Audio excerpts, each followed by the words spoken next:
Sloppy Spoilers with your host, DT2.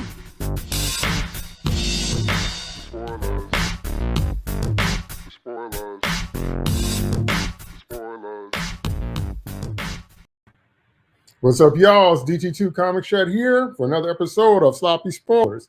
I got on my Batman shirt. I got on my Batman ring because I'm ready to talk about the Batman. Unfortunately, I'm going to have to get savage because I want you to imagine your favorite condiment.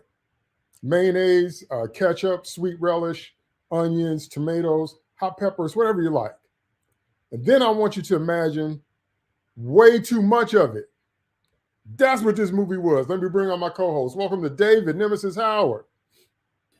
Hey, what's going on, everybody? I'm looking forward to talking about this movie. I have brought out my Batman mug and my Batarang. So I'm ready. I'm ready to defend myself because I'm sure we're going to have a few brotherly disagreements about this movie, but it's all fun because we're all Batman fans here, so I'm looking forward to it. I can't wait to talk. Batarang. Welcome to Steve, Shade Wing Sellers. What's up, Steve? It's simple. We kill the Batman. Well, maybe not quite as bad as you probably are, and probably as our good friend Jeff probably will be. But it should be fun.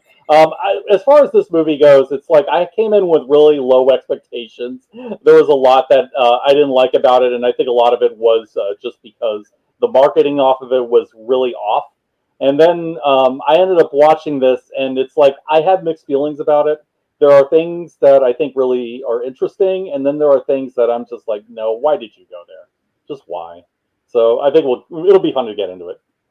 Welcome to Jeff, Dr. Faye Bracey. What's up, Jeff? Yes, and I am wearing my Batman. Oh wait, no, that's not a Batman ring. That's a Superman ring. Whoops. No, like all of you guys, I have there's parts about this movie I really like. I really like seeing Batman do detective work. It's way past time. I really like the relationship between him and Jim Gordon. Also, really fun to see those two very involved. But this is rare, guys. This is a film that I actually took a lot of notes on because it's 3 hours of me going like, why'd you do that? I think the question we have to ask is it engraved on the inside of that Superman ring to Martha? That's what we need to know. Why did you say that name? Yeah. Why did you say that name? So we're going to do our usual first impressions, and then we're going to do it a little bit different. We're going to talk about the story, and then we're going to talk about the characters because it's far too long and too much happens. But along the way, we're going to talk about our favorite scenes. So first, I'm going to give you my first impressions. As always, my gut does not lie to me. I could not get past Pattinson as Batman. I got used to it as the movie went on, but I never fully got past it because every time I saw a shot of his feet, I laughed. And you're not supposed to laugh when the Dark Knight enters the room. And this guy is not somebody that has 12 to 15 years of the top martial arts training in the world. That's not this guy. And everything about this movie was too much. If I could sum it up into one description, there is no contrast in this movie. There is no palette contrast. It's dark and drab even when it's daylight. There is no voice contrast. Did you notice everybody spoke in hush and whisper tones the whole movie? Did you notice that? There's no contrast between Bruce Wayne and Batman. He's Batman all the time. And when he has a costume off, he's still Batman. There was no, even when he was in public, there was no foppish playboy disinterested. There was no attempt to separate himself from the Batman persona. There was too many things that even in year two, Batman wouldn't do. Because that's what happens when you write a movie about Batman and you don't understand Batman. You don't understand that this young man has been training since the age of 8, 9, 10. His parents died when he was 8. And so depending on how old he was, whatever mythology you subscribe to, he spent all that time training in multiple disciplines. That was not this guy, okay? And on top of all that, when I looked at the actual story, even though, how can I say it? Even though it didn't have multiple scenes of woke, The scenes that it did have was woke was loud and screaming, "We're woke, we're woke, we're woke." And I'm just like, there was some potential here. There was some real potential here. But once again, this was somebody's take on Batman that doesn't understand Batman. Twisting the Wayne background. All of a sudden, they're completely jacked up people when they've always been, stalwart and people that brought Gotham City, the best Gotham City had to offer, and everything that Bruce looked up to. Then we're going to turn that on its head. And so the one thing I did like is that I was surprised that I did like Zoe Kravitz's Selena Kyle better than I thought I would. And Selena Kyle, as you know, or as you should know, is Mexican. So I'm glad that she threw her mother's name in there that possibly could be a Mexican name, because I don't like the race bending. And then the pacing. Build up, then slow down. Build up, slow. Everything slow down every single time. To the point, at the halfway point, I was looking at my watch. I'm like, is this over yet? And this is not something I would want to watch again. And I don't think I'd ever say that about a Batman movie. But I'm like, so Steve said it best a couple of weeks ago. Steve said, yet another attempt to out Nolan. Okay, and I think that's on point. And the reason that's on point is because, and I've said this on Twitter, and this is something that this is a hill that I'm going to live on, okay? Because I don't confess stuff I'm going to die on. I confess stuff I'm going to live on. This is the hill I'm going to live on, okay? There's no other genre where, if you ignore the conventions of the genre, where you would expect the fans to just accept that and call them names if they didn't like it. Particularly something like romance, because romance is the same kind of frame or same kind of idea with the details change, but people that are into romance expect it to go a certain way. But for some reason, it's the fantasy genre. The superheroes are a subgenre of fantasy. For some reason, there's no pressure to have fidelity to the source material, but everybody wants to put their own take and their own spin. And what you don't understand is that superheroes are not real. Superheroes are escapism. And so when you strip all the magic out of them and you make them too grounded in the real world, which again is what Nolan did, then it takes some of the fun out of watching them. And once again, this movie doesn't understand that at all.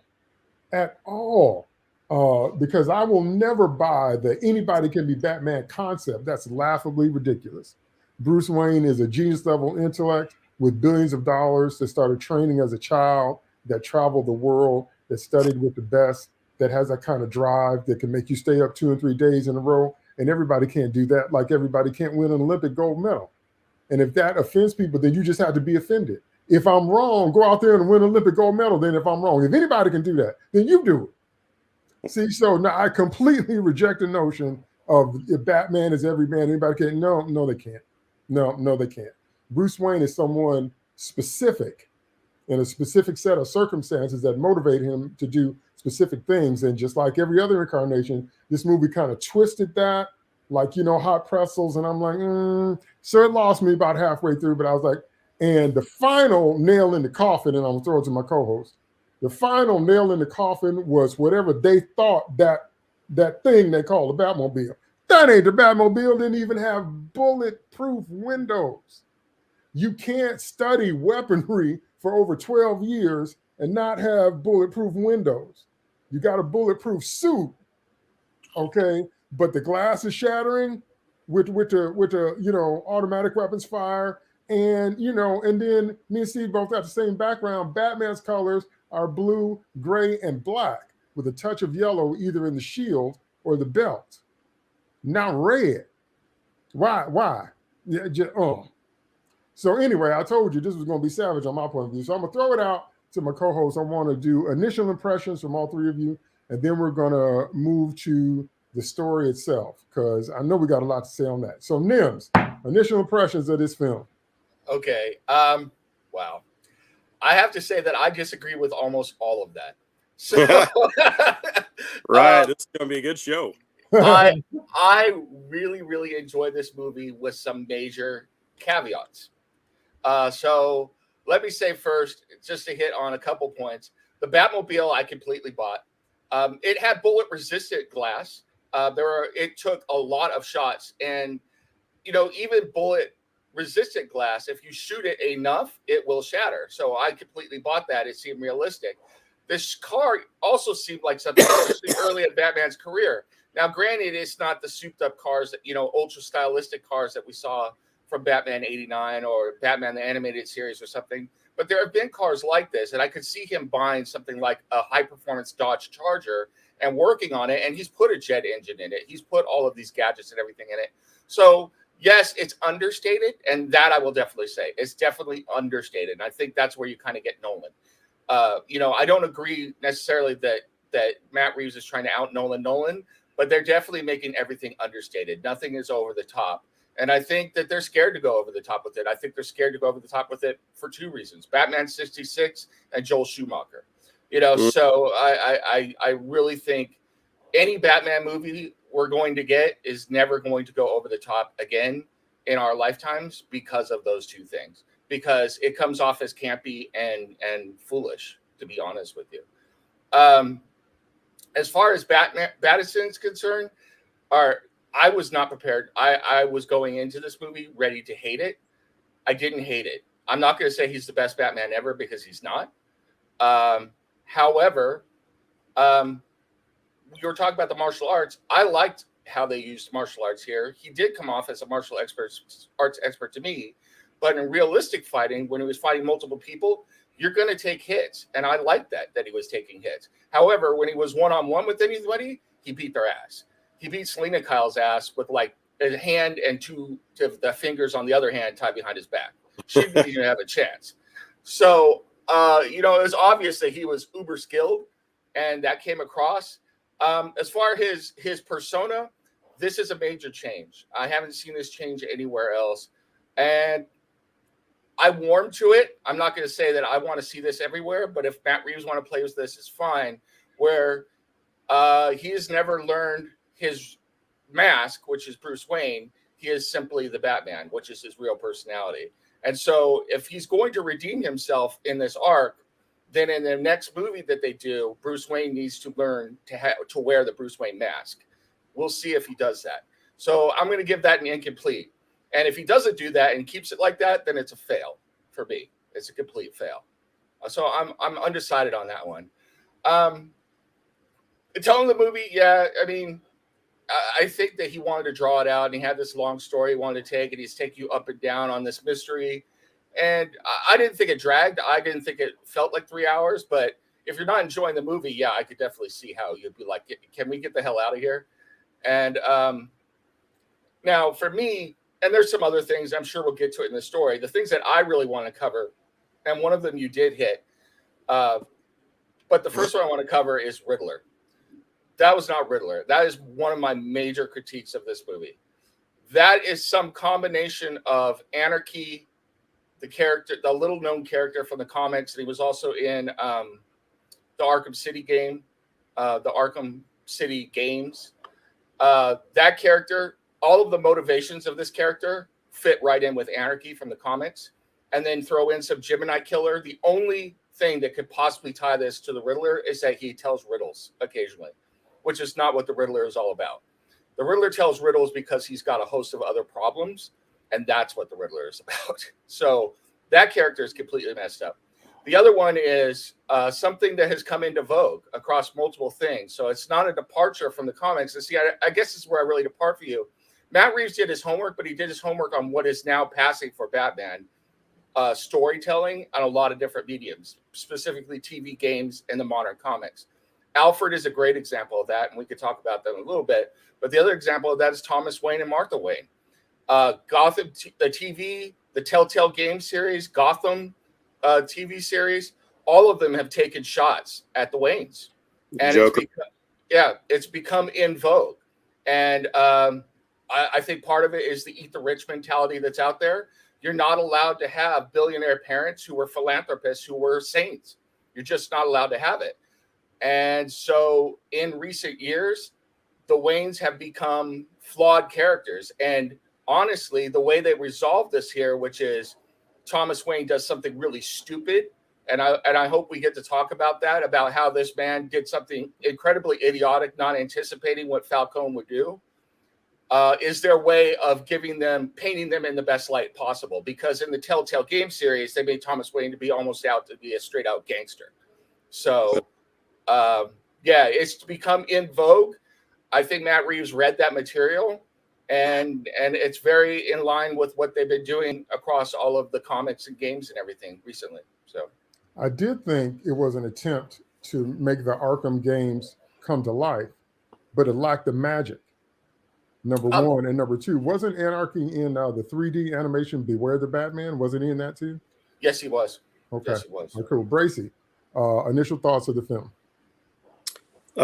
First and foremost, like Nemesis said, I was going to address the technology issue.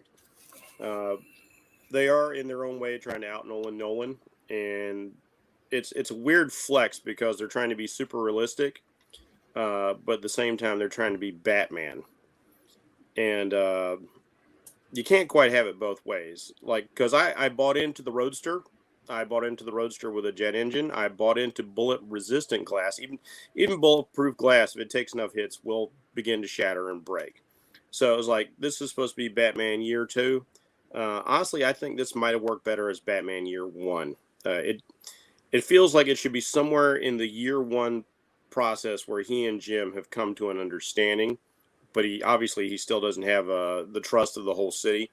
And I did like the idea of the story building towards that. I just don't think it was executed all that well. I see where they wanted to go with it, but I just don't think it was handled as it could have been. And like you addressed, there's tonal issues. There's this sameness, this grayness that goes throughout, and that goes from character work to the scenery to the lighting. And when we get into stuff like that, I've got a lot to say on the cinematography and how action was handled. Like Nemesis, I did like the martial arts aspect, although I think he could have been a bit better in some respects. I like the fact that because he is wearing this armored outfit, he can take a hit or two. You know, he doesn't have to be as flawless as, say, a Bruce Lee or a Jet Li or somebody like that. So there's that. But like when you're going for this super realistic sort of thing, you can't tell me that I've got contacts with circuitry in them that are Wi-Fi signaling back to the Batcave and recording everything I do. I was like, whoa, what? That level of technology does not exist even remotely in this world. So, how did we go from like bullet-resistant glass to like I've got contacts that record, visual and sound and, all this stuff? Like, oh man, no, you've gone too far for me to buy. And like you said, DT, as soon as I saw the outfit, I was like, oh, we're doing Arkham Asylum, we're doing the games, but not as good as the games. Even though I didn't like the characterization visually of the villains in the games are still a lot of fun to play. The characters in the game still feel like the characters from the comics, even if they don't look like them. Joker still feels like Joker. Harley Quinn still feels like Harley Quinn. Scarecrow, all this. Now, this idea for the Riddler feels like he would definitely fit within that sort of psychopathic-oriented world. But no, this is John Doe from Seven. This is the Zodiac Killer meshed together. This movie owes a great deal to Seven, and I do not find that interesting because I've already seen that movie. Show me an original Batman movie. Yeah, Nam. I was going to say, I think it's interesting you said that this Riddler would fit into the games because the Riddler we get in the Arkham games is the closest version to Riddler to the comics that I've seen anywhere outside the comics ever. So the Telltale games, are the closest. The version with the Riddler, because that basically version was Jigsaw from the Saw movies. No, I totally get you, and like that was another thing I was thinking. Like he would totally work as Jigsaw, but when I think of the visual style of the game and just how warped some of the characters ended up being in some ways, like turning the Joker later on to a big hulking monster and that sort of thing. Like the visual styling of the characters, like I said, did not match the personalities of the character. And so if they wanted to do this this gross serial killer version of the Riddler, he would have fit aesthetically more in that world than as a personality. There was a Twitter poll out there, and my take was like, who's your best Riddler? I gotta go with Batman the Animated Series. They nailed it. Paul Dini took decades of continuity, condensed it down into a couple of seasons, and made it all work seamlessly.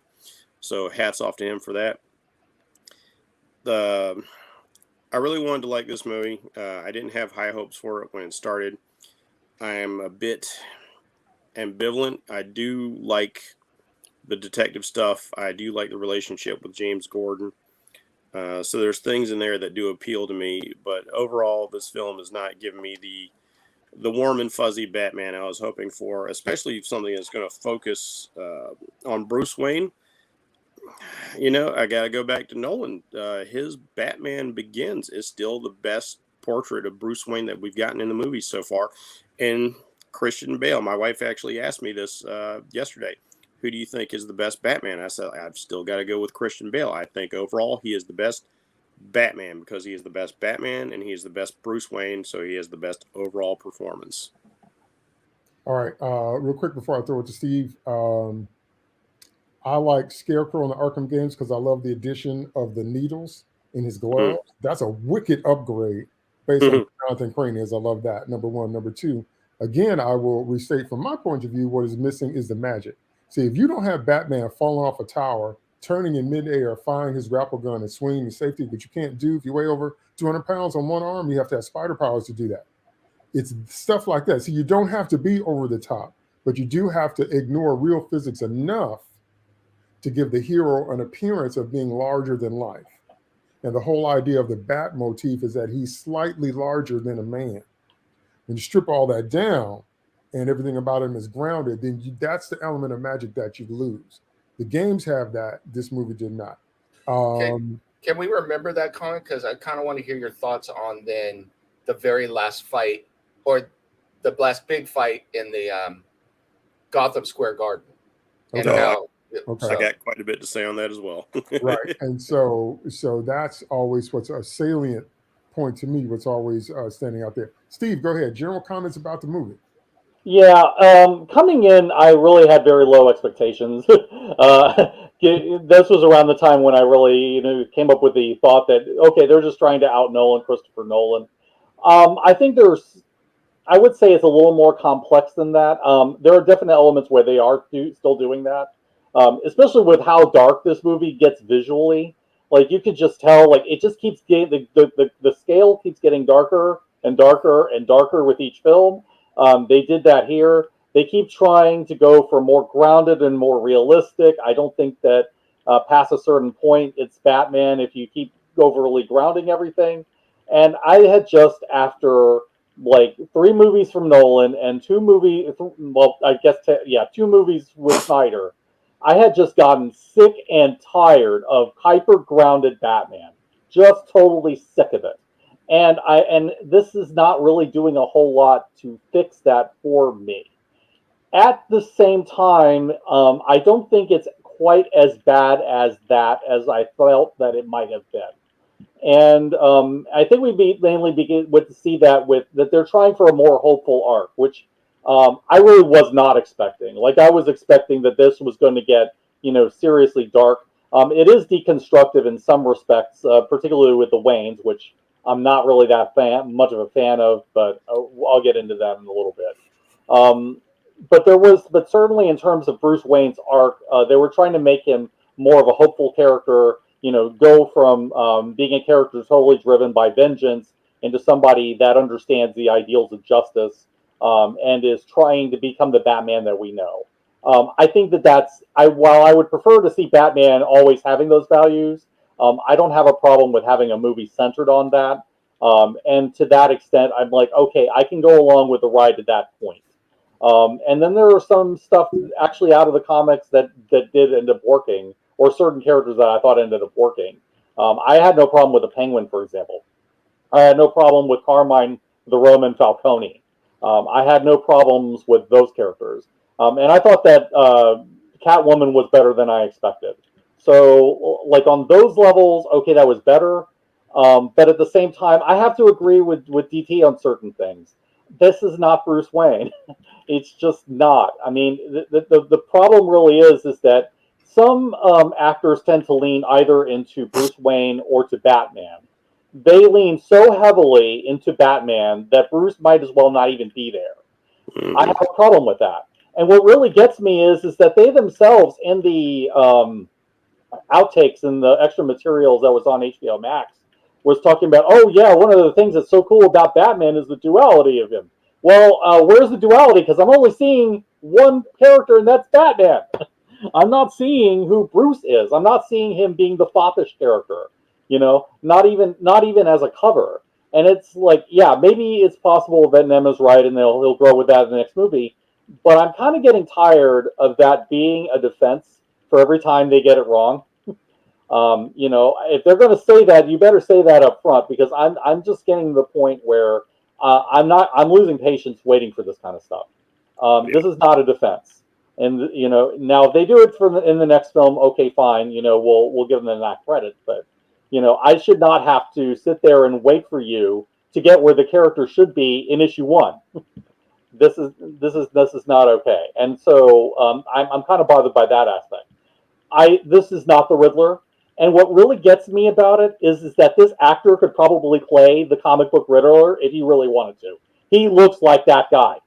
He looks like that guy. And I've seen a number of fan arts and photoshops where he's wearing a suit, and they put him in the green suit. He looks like the Riddler, but he's not that character in this movie, because it's clear that they wanted to make him go for this more murderous Zodiac Killer 7 style Riddler. Which, okay, it's fine for the story that they're trying to tell, and I appreciate that they want to make Batman more of a detective. I like that stuff as well. I like that there are riddles that he is having to follow. I agree that Riddler is the kind of character that you do if you want him to solve riddles and to solve puzzles and to solve crimes like that. Fine. But the problem is that they made the Riddler something he is not in the comics, and honestly, he's worse even than he is in Telltale. And honestly, I can tell that they took a lot of stuff from Telltale. Not just the fact that the Riddler is a complete murderer, but also in the fact that they're deconstructing the Waynes, with this idea that, oh yeah, we can't have, rich people be good people. Oh no, they can't be, because they're rich. Power corrupts. They have to be corrupt people. Their Joker is going to come from Telltale as well, the John D character. It does look like that. Yeah, he does. The Barry Keoghan character does kind of look like the Joker from the Telltale games. So it's kind of definitely interesting to see where they took inspiration from. And in fairness, I mean, in the Telltale games, it's like, okay, that's that version. And for what it is, I can kind of appreciate what they're trying to do, and they're trying to be experimental. I just don't want to see this in a Batman movie. If I'm perfectly honest. And they put in just this stuff, and I just feel like everything that I was kind of like worried that they would do in Telltale ended up being in this movie, because they didn't know necessarily how to apply everything so that it had any amount of subtlety. It's just completely over the top in that respect, and it's just, in the end, I have to say I like more than I disliked. There are epic moments that I enjoyed. I mean, I enjoyed the opening theme with the Batman theme, as Batman goes in and beats up the nostalgic critic and his goons. That I like the car chase, stuff like that. Critic. Yeah, he looks like the nostalgic critic. He really does. Yes. He looks like the nostalgic critic. Those kinds of scenes are great. And then there have scenes where they're just completely trying to deconstruct things. You have scenes where they're just trying to, they're trying to do the bit where they're out Nolan.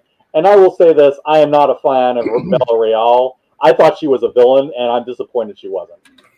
Is there any reason why we can't have our villains have the villains anymore? Yes. I'm finna address Edward that. Enigma. Yeah. Yes. Here it comes. I must tell our audience, in case you don't know, I'm from a different generation, so I think differently. I come from the generation where superheroes were inspirational, and they were things that represented the best in humanity. They were people that we would strive to be like, because they inspired us with not only their adventures, but their choices and their values. So I make no apologies for that. It's not like I could make myself be born in 2002 or something. Not like I can change who or where I am in life. So that's how I grew up with them. I have never been a fan of the period of time before the hero becomes a hero. Started with that Smallville. That's why I hate Smallville so much, because I knew what it was going to do. I knew it was going to set a precedent, because they humiliated Superman. And I knew that was going to be the new thing. So we live in a time now where they're trying to pull superheroes down to the lowest common denominator level. They're just like me. They're just like you. They're messed up. They have this. They have that. So everybody can feel included and relatable. Never been a fan of that. I was trying to think of, while you guys were talking, I was trying to think of a character that's been done to that I liked. And I couldn't think of one, except maybe first season Barry Allen, because I like the idea, because of the nature of speed powers. I like the idea that Barry didn't get it all at once, because you got nowhere to go if Barry's instantly as fast as he could be. That kind of part I did like. But from Smallville to now, they changed what happened in 20th century. In 20th century, when a hero would get powers, they would make their own costume, their own gear, their own gadgets, with few exceptions. But then they had to have a posse. And then the posse moved from being a support system to thinking for them. And then it moved from thinking for them to being the focus of the show. And now the generation we're in now is saying that if a villain is a villain, it's not their fault. A villain is a villain because they got hurt by someone with privilege, and they just took it to the extreme, or they went off the deep end, or they're a victim. Or it can't be just that they're evil, or it can't just be that, maybe I just wanted to steal some stuff. Can't be that. So now that all of that flavor has become mixed in, all that, and I'm really not a fan of any of that. I really like it when the hero shows mastery. I really like it when the hero is at their peak and they need to outthink or outfight, or both, a challenge. I like it when you have clear villain motivations and they stay villains all the way through. That's why Palpatine is such a strong villain. He's never good ever. There's not a shred of redemption for that character, because he wanted power, he wanted to control the galaxy, and he got it. And he did whatever he had to do to get it. So that's what I mean when I say it's not, because Nemesis made the comment about how certain things are in vogue now. And it's not that I don't understand that. I'm just not a fan of it. It just really doesn't do a lot for me. Okay. It would be like, this is just an analogy. It would be like you watching all the tapes of the rehearsal before the Olympics. The world doesn't tune in to watch the training. The world tunes in to watch you be the best you can possibly be and clear that bar or jump that, sand pit or whatever it is that you're doing, like gymnastics. We might watch clips or stories or, snippets of the gymnasts getting ready. But what you want to see is them clear that vault, turn in the air, do the magic, the things that only the best in the world can do. That's what I'm a fan of, not the training sequence. And so much stuff since Smallville has been the practice. And that's why I'm not a fan of it. But again, that's just me. So now what we're going to do is we're going to talk about the story, then we're going to move into the characters. And I definitely want everybody to touch on the scenes and perspectives you had. So first, let's talk about the story. At its heart, I understood that this was trying to be a mystery or detective thriller or some type of puzzle-based chase thing. That was good, and that was more Riddler-like than literally anything else concerning the Riddler in the movie. But when we get the big reveal or the big confrontation or the climactic, confrontation between the Riddler and Batman at the end, turns out he's an abandoned orphan that had a rough life because he felt like the one percenters made him some promises and didn't come through. And then when they got shot, they got coverage in the news and they forgot about the kids, as if, I understand the kids shouldn't have been forgotten about, but there's no news outlet in the world that wouldn't cover the death of to the most prominent family or one of the most prominent families in the city. So when I listened to the Riddler at the end, he was whining. I'm like, dude, he's whining and throwing a tantrum because, and see, again, this is how my father raised me. That's why I don't apologize for it. Instead of taking your intellect and your talents and what you could do and doing something better, maybe creating a better system, if you didn't like the one you grew up in, maybe creating a better system for orphans, maybe building some structures, maybe taking all that genius and contributing to Gotham City. What you did was become a serial killer and a mass murderer because you're just throwing a tantrum because you got your feelings hurt. Yeah, see, no. None of that moves me. I'm like, dude, really, seriously? And that's what I mean when Nemesis was talking about what's in vogue now. That's what's in vogue now. Some 1%er white guy hurt me, so now I've got a right to destroy others because life threw me a tough curve. Okay? And I heard Steve say it before. Steve say, you play the hand that you're dealt. That's the same thing my dad taught me. You know, life comes at you fast, man. You got to deal. Nobody gets in. And if you're born into privilege or whatever, if you're not, then oh well. But instead of taking all of that energy, he became a force of destruction. And that was just whiny to me. I like it better when he's a thief. Riddler is a thief. Catwoman is a thief. Joker's a murderer. But Riddler and Catwoman are thieves, and Penguin morphed into being a mob boss, and Riddler has OCD. He has that obsession to leave Batman clues because he likes the game. He likes being able to outthink him. But this guy, to me, wasn't that different from, if you remember a few years back, there were many incidents on college campuses where, and it's where they got the whole incel thing from, where guys that weren't getting attention from girls started shooting up the college campus. Y'all remember that? This felt like that to me. That sort of entitlement. Right. Well, you didn't get any attention, so now people have to die. Can't get with that. Sorry. Can't. That's just me. So like I said, the overall story, the mystery, the unraveling the puzzles was really, really good. The different ciphers, the code, understanding that the riddles, all of the riddles had double meanings. I love that. URL, for example, I love that, how Batman kept working with it in his mind, and he saw how many different ways you can twist it. Now, as soon as they said the Spanish phrase about a rat with wings, I'm like, y'all talking about Batman. But anyway, so there was a lot of different applications, falcons, penguins. That was great. See, that was brilliant. That was brilliant. But at the end, when we get into why you're doing all this, it's because we just want to wipe out all the rich 1%ers because they're all just a bunch of jerks and self-centered and they don't deserve that money and they forgot about us and blah, blah, blah, blah, blah, blah, blah, blah. And see, now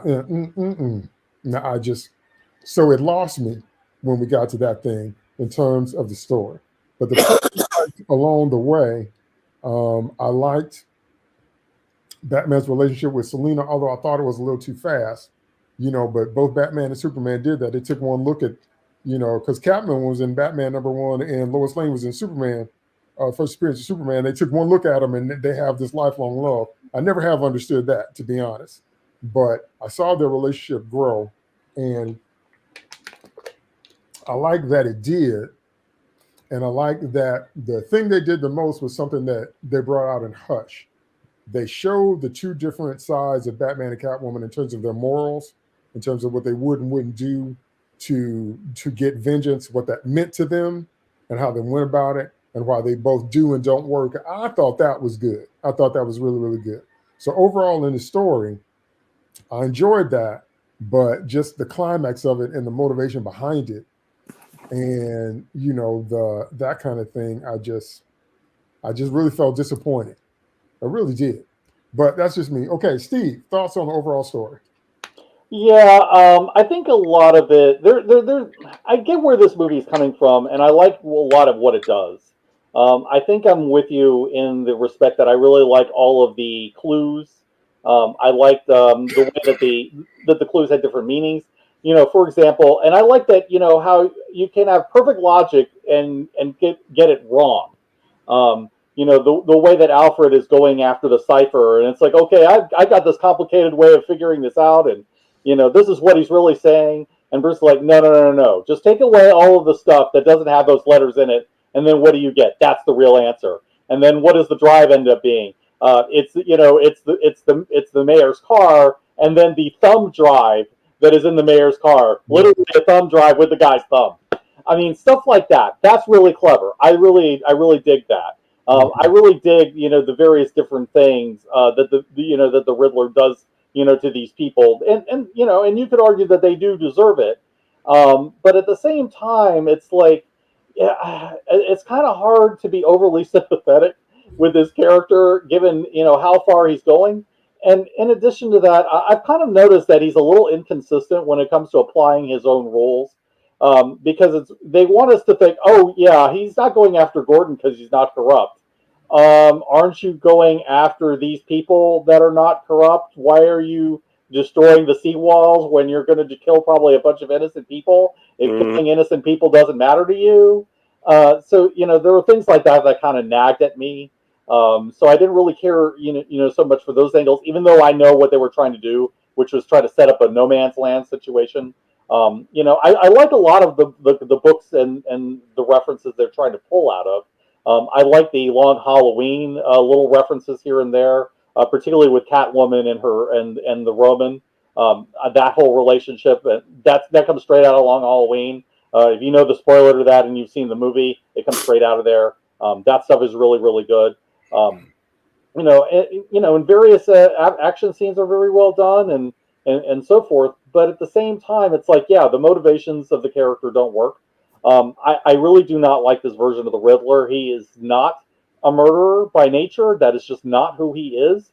This is a guy who is addicted to the game. He wants to show off how intelligent he is. He likes the challenge of beating Batman. Oh, this guy's the smartest guy in the room. No, he's not. I'll show him. That's what he's about. And to the extent that he causes harm along the way is incidental. He doesn't care what happens to you if you happening in the way of his games. What's important to him is the game. But we don't really see that with this. It all seems to be basically about oh, I was done wrong. The 1% treated me badly, and so I'm going to do these things. And with a character like Anarchy, for example, that might work. But it doesn't work for the Riddler. It just, all it really does is just make me roll my eyes every time I see, this guy who could have played a comics accurate Riddler, this guy who is just perfectly well cast, and he's playing this character who is nothing like the Riddler, and it takes me out of it. So a lot of times I'm just kind of looking at that and I'm just kind of rolling my eyes. But, things involving the Penguin, things involving the Roman, those kinds of things involving Catwoman, I thought that she was better than I expected. I like the friendship with, Bruce and Jim Gordon. I thought that was really, really well done. And so when Gordon actually helps Batman at a critical point, it feels like it's earned because that relationship seemed genuine. All of these kinds of things work. And then you have these other elements, like the handling of the Riddler, like the fact that they really are not being subtle at all with their messaging in some instances. And all these other things, it's like, this is not a masterpiece. I'm sorry, it's just not. There are just too many like nagging issues that kind of keep it from there. Or to quote Batman, there are too many questions. Too many questions. Now, before I throw it to Bracy, you guys tell me this. When Bruce came in and sat down at I guess I forgot it was a press conference or something like that, that guy he was talking to, was that supposed to be Joe Chill? Oh, are you talking about the Riddler at the end, or no? He's talking about at the funeral. At the funeral, that guy he was talking to, was that supposed to be Joe Chill? No, no, I don't think so. Oh, it was one of the guys from the very beginning, the intro of the movie. Oh, okay. I must have not been paying attention to that part because it's like, hey, don't I know you? Yeah. And I was, thinking about, okay, all right, good. All right, Bracy, what do you think about the story overall? Man, that would have actually been pretty cool if that had been Joe Chill. Now it's put in there. What a great little Easter egg that would have been. The story overall, man, I really after Nemesis's glowing review when he got to go see the film, I was looking forward to it a great deal more. I didn't think Pattinson had precisely what it took for the character, but I was willing to give him a chance because I had been wrong on many occasions before, and I have sworn that I will wait to see the performance. I didn't think Tom Cruise would be a good Vampire Lestat, for instance. I didn't think Michael Keaton would make a good Batman. So sometimes you just gotta like see what somebody's going to put out there and judge based on that. Don't I try not to go into things with preconceived notions if I can, but sometimes it's difficult not to. From the very first picture of the bat suit, I got the impression that the bat emblem was actually made out of the gun that had slain his parents. And if you look at stills of it, it actually does look like the barrel of a gun, and the sight ends up being the bat ears. So I was like, oh man, that gives me a bad psychological take on where they're going with Batman. That doesn't seem to have been the case after seeing the movie. So I tried to go into it with a much better expectation. But I couldn't help, especially on the second viewing, noticing a bunch of things that didn't make sense. Because it's the first time I go to see it, I'm going to see it mostly for the enjoyment of it, to experience it. And then the second time, I'm going to do my analysis for these reviews. And there are just some things I noticed right off the get-go. If this is Batman Year 2, and he's still all about vengeance, then Jim Gordon should not be working with him in the first place. Now, this is harmful to the picture because I really like the two of them working together. This is something I've actually wanted to see in a cinematic Batman franchise for a long time. We've seen it done so perfectly with the animated series. The relationship the two of them have as fellow crime fighters working on different avenues of the law and justice, and they're working in perfectly understood concert and parallel. And if you go back to Frank Miller's wonderful story of Batman Year 1, seeing how they get to that point, and they could have taken a lot of the Year 1 stuff, and in Year 1, Harvey Dent was his immediate confidant. Well, he's not in this movie. So Jim Gordon could have always been that guy on the inside for him. He like recognizes like, okay, this is what this city needs because it is so stinking corrupt. I'm in a lifeboat all on my own out here on the ocean is what it must feel like for him. And so I did enjoy that. But like I said, if he's all about vengeance, and Jim's a smart guy and a detective, he makes a lot of connections himself. Batman just doesn't put everything together himself. So he should be able to see that. As a detective, you have to be a student of human nature. It's part of the job. It's part of how you survive. It's part of how you solve cases. It's part of how you serve the community. And so you can't. He should have been treating Batman like all the other cops. Like, this guy's loose cannon. He's a freak. He's dangerous. But that's not the case we get here. So is Jim seeing something more? We don't know, because we don't see a delineation between Batman and Bruce Wayne. It's the same posture. I study the body language a lot, part of my visual acuity as an artist. It's the same voice, the same affect. There's no difference, not even slightly, between Batman and Bruce Wayne. And you see this carry over into his relationship with Alfred, where his relationship with Alfred is uncommonly hostile for any Batman media I've ever seen. It just didn't fit. And now Alfred has been portrayed as being playfully antagonistic to sort of nudge Master Bruce in directions and to remind him of his place in the role. And, like, okay, if I can't stop you from doing this, what's the best way I can help you survive this crusade and to maintain the legacy of your parents who meant so very much to me? And on that point, Andy Serkis was quite wonderful as Alfred, and I love them really amping up the military and security background that he had, and addressing that in his mannerisms, his dress, and everything he did, including throwing a few facial scars in there. Because, man, this movie is all about scars. There's so many scars on so many characters. Most of them are very visible, and some of them are on the inside. But there's inconsistencies like that go on. The first thing that popped off right away is when Batman takes on the Joker gang. This is 2 years in. He says, I've been doing this for 2 years. The Jokers don't initially know who he is. It's like, what are you supposed to be? It's like, dude, the signal's in the sky. They were just talking about him on the news. You don't know who the Batman is? The guy took down the dude that you worship. And you just like, you don't figure it out until he beats the crap out of a nostalgia critic. Then you're like, oh, it's that guy. Oh, now we figured it out. Like, no, there's a lack of consistency there. When that light flashes in the sky, it's not just a call; it's a warning. I don't think that was supposed to be a Joker gang though. So, but come on, man, they're all wearing clown No, makeup. that was from the Arkham games. They had. Well, okay. I thought they had the dead makeup on for Halloween. So they all look like Heath Ledger. They're jokering out. And look, if I gotta do the work in the movie has failed. If I gotta figure out that that's from the Arkham games, what's the average person gonna think? These guys are inspired by the Joker. If they're all running around with a bunch of question marks on their forehead, what would you think? Same difference. We also had Jokers in Batman Beyond. Exactly, and so there's that reference there.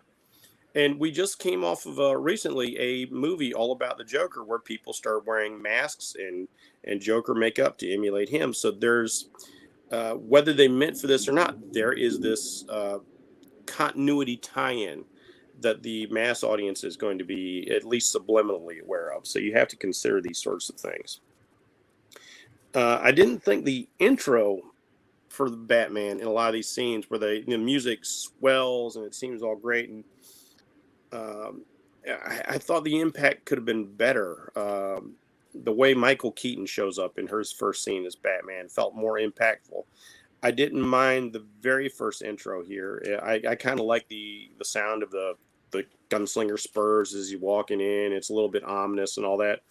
Although I couldn't help it at the same time, like, Batman's supposed to be a ninja. Can he get in here all super quiet? Because we do see him being super quiet later on. Dipping in and out of the scene, so he can do that as he will. But other times he did it, like with the bomb around the neck situation.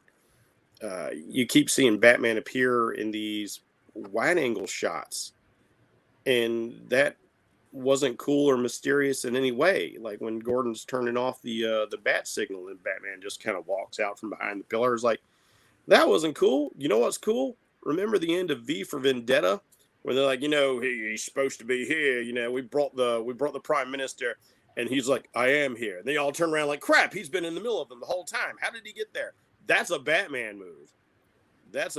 Even if this is like, year 2 Batman, if you're going to pull off these moves later on in the film, let's see them consistently throughout. So that's some stuff I would have preferred to see. Getting into the cinematography a bit. This film was way too dark. I didn't mind the first fight scene so much. I kind of like the silhouette. It made me think of Old Boy a bit. This long shot, a long take. And I didn't mind the dark fight where it's strobe lit with the machine gun fire. But there were so many choices just ruined the action for me. Where if you're going to be showing cool martial arts, I want to see the cool martial arts. I thought the flight scene in the flight suit, the car chase scene was interesting, but I thought it was wasted potential because I don't know what the car's doing because the camera is always stuck right on the hood of the car or right on the window of the car or right inside the car. I don't see any of the wider stuff that's going on. Except for a few fleeting shots here and there, I don't understand what they're dealing with around them in the environment. That is exactly what I thought, almost word for word when I watched it. I'm like, the camera's right here, but we don't know what the cars are doing. Yeah, it's such a missed opportunity. There's such a lack of execution for the trying to do we want to put you right in the seat with the guy, and that's fine for some shots. When the Penguin's car flips, I think that's a great time to have that sort of thing. Or like, I love these shots where somebody's in a car and then the car gets sideswiped and you feel the impact when you're in the car there. But I want to also see what's going on. And weirdly, that actually ends up, for such a big movie, that ends up making it feel kind of cheap to me. And as far as characters and things go, I did like a lot of the characters. I thought the Penguin as a gangster was a pretty novel take. And I'll tell you what, I didn't see Colin Farrell in there at all. That was as big a disappearing act as Heath Ledger. I was like, I kept going like, no, that's not Colin Farrell, and I kept checking the credits again and again. It says Colin Farrell. It was Richard Milhouse Nixon. Was that? It's Richard Nixon. Yeah, Richard Nixon. Yeah, it just blew me away, like how good he was, and I like how that tied in with Falcone, because John Turturro was brilliant as Falcone, and they really sold the mobster aesthetic. And he actually has a relative, one of his son maybe, who works at DC as an editor, and he actually worked with somebody on the inside to determine what Roman Falcone would be like, what his mannerisms would be like, what his sort of slang, his presence, and all this. And he is a smart, vicious, cunning, charming villain. What a terrific villain. This movie could have really just been all about him, and you could have gotten rid of the, I'm going to call him the Rattler, because he was sure radical, wasn't he? Because he's a terrorist. He's not the Riddler. And like Steve said on that, there's no getting away from the fact this guy should have been Anarchy. If you want to use a violent villain, you've got somebody to use. You got Mr. Zaz. You've got Professor Pig. You could do, like, if you want to tie in the mobster thing, you could even pull in Scarface. So many cool guys you could use in that vein who are complete homicidal maniacs. This sadly is not the Riddler, and he's a guy who looks like he could indeed play a terrific Riddler. And we don't get that. Instead, we get this John Doe. He's not even John Doe, because John Doe was actually a better Riddler in 7, because he has that intellectualness about him, that sophistication, that rationale. He's not this emotional basket case. That's not the Riddler. The Riddler is all about his intellect, and that's bound up with his ego. And so I really miss that. And that's unfortunate, because the Riddler could have been done tremendous justice, and he needed that after Jim Carrey. Sorry, Jim, love you and everything. But, obviously those were homages to the 69 series and not legitimately serious stuff. Other characters in there were good. The take on Catwoman was actually pretty interesting. Well, we're going to do characters in a minute. Stick with story, then we're going to go to individual characters. Story. Mm-hmm. So let me get to the final point then, because I know I've gone a little bit long here. I don't mind Batman not succeeding 100%. And I did like the build-up. I did like the solving of the clues. I did think it was a bit strange that the climax to me was a bit anticlimactic, in that he failed, that the Riddler is going to have minions, and that he failed to foresee. And going back and watching the movie again, I didn't find any clues to let you know he was going to bust down the seawall. So where was that set up? There wasn't even red herrings leading to that. There was no Chekhov's gun, no nothing. So, like, if we can't see it, how's the Batman supposed to figure it out? You got to give the characters something to work with. And then, even though I appreciate the change from the vengeance to hope, and that makes sense for the character and the arc they're trying to tell, I didn't feel like his big climactic move at the end, it had none of the impact of even the worst of the Nolan films, with Batman sacrificing himself with the bomb. Here, what does he do? He jumps off and he cuts a cable, and he falls 20 feet into some water. Big whoop. Didn't care. Didn't matter. I wasn't worried. He fell off a building from the sky and crashed in the street and walked away. Come on, man. There was nothing exciting in that last moment. Could we go back to the fight scenes? At least that was interesting. Okay, now, before I throw it to Nims, I must say that after listening to both Steve and Jeff, I have realized there was something nagging at me, and now I got it. I don't feel like Batman showing his softer side, or falling in love, or caring about Selena, or whatever he did with her, was a good mix with him supposing to be vengeance. You guys both said it in two different ways, but when you introduce the character and he's supposed to be vengeance in that first fight, and that's who he is, and then at the end, he's kind of pulling Selena away from hers, if you will. because hers was personal. I mean, Batman, what happened to Bruce personally makes him tied into Gotham, but what happened to Selina, she was dealing with personally everything that fed into her life, and see, now it just feels even worse to me. Okay, go ahead, Nemesis.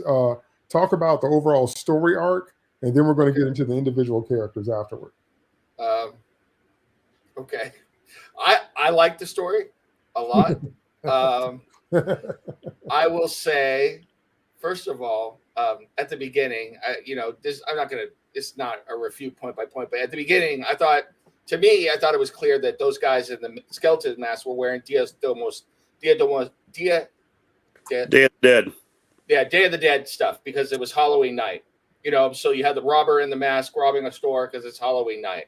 And then the guy with the half mask, he hasn't been fully initiated into the gang yet, but they were doing the punch out game as a way of initiating into a gang.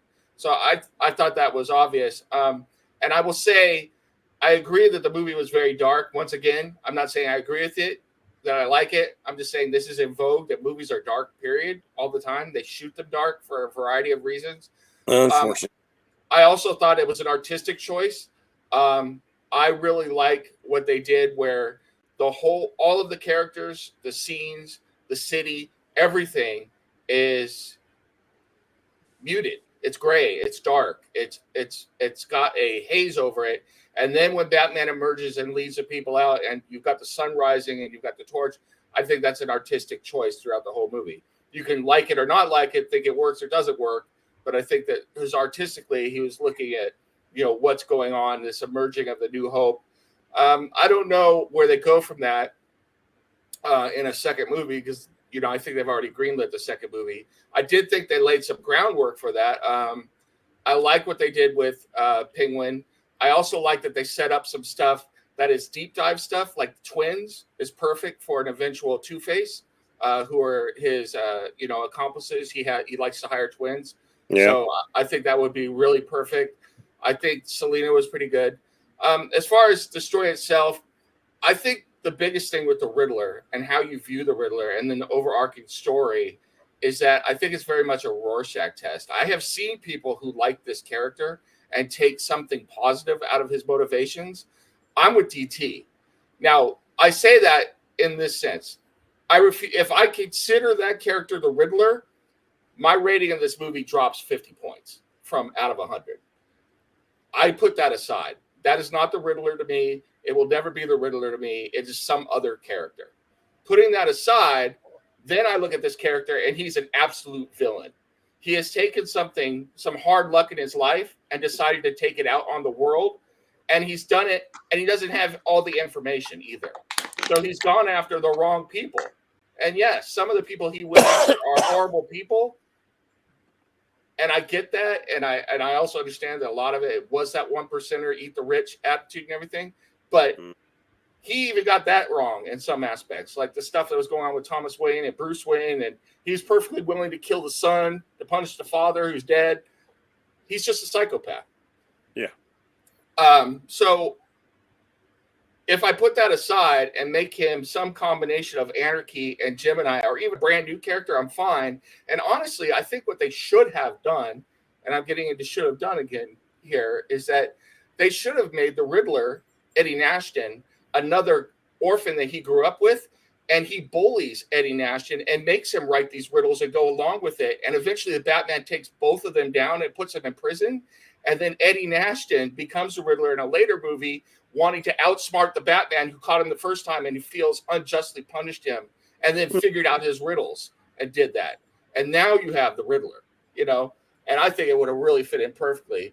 The Riddler who is being punished and going to all that with this psychopath who's, the Anarchy killer or Gemini Anarchy or whatever you want to call him. He really reminds me quite a bit of Jim Gordon Jr., to be honest with you. With some zazz in there. So there's that going on. I thought that one of the biggest departures that I approved of, because when I heard that they were doing the Iceberg Lounge, I was like, this is going to look really hokey on screen. The whole idea of the Iceberg Lounge, if you try and translate it from like Batman, the animated series, or even the Arkham games into real life, would look stupid and like over the top and hokey. It was a little, I'm going to say it was a little too over realistic for me, but I liked the way it came out better than if they had tried to recreate seals and icebergs and everything else in real life. I think that would have looked really silly. But I thought the whole gangster aspect worked really well. I'm glad that one of the things they didn't take from Telltale Games is what Telltale did to Oswald Cobblepot in those games, which was absolutely terrible, just horrible. I thought Oswald Cobblepot here was very good. I thought his story was very good. I thought the Carmine Falcone stuff was good. I was a little upset that they did what they did with Sal Maroni, because I think they've written themselves into a corner for the character they're going to bring in, because I'm sure Harvey Dent is going to make an appearance. But Sal Maroni is notorious for being the one who makes Two-Face, so now Sal Maroni is out of the picture. But overall, I wasn't too upset with that. I like the detective parts of the story as well. There was one other thing I wanted to say. Hold on. If I try and remember it, the other thing that gets me is sometimes is they reuse names and they reuse them incorrectly. So it's like, if it's like you're going to have the commissioner, why didn't you do? Okay, that's what I was going to talk about. You're having a commissioner in a year one story, and I think part of what and I wanted to address something Jeff was talking about. I think one of the problems of this movie, and I didn't really have the time or the energy to put all of this in a review because I like the overall story, and I think my review shows that, is that they tried to have their cake and eat it too. So this is a year one story, but they didn't want to make it year one because they didn't want to retell that story, and they didn't want to retell the shooting of Bruce and Martha Wayne. I get that. But then they're also trying to do elements of other Batman stories where he's much further along in his career. And so it's like, you got to pick a lane. You got to pick a lane with what's going on. And so I think Jeff's point about the cops is absolutely right on. And that is one thing, I didn't get into it in my review, that is absolutely true. There's no way that Gordon would be able to get away, especially as a lieutenant. He's not even a captain.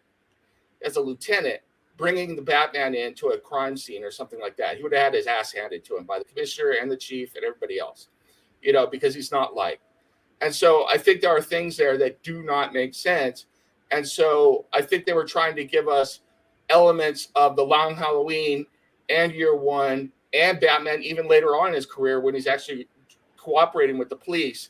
And the only reason that Batman ever gets to cooperate with the police is when Jim Gordon becomes commissioner and forces it on everybody. So, yes, I think that is very valid criticism.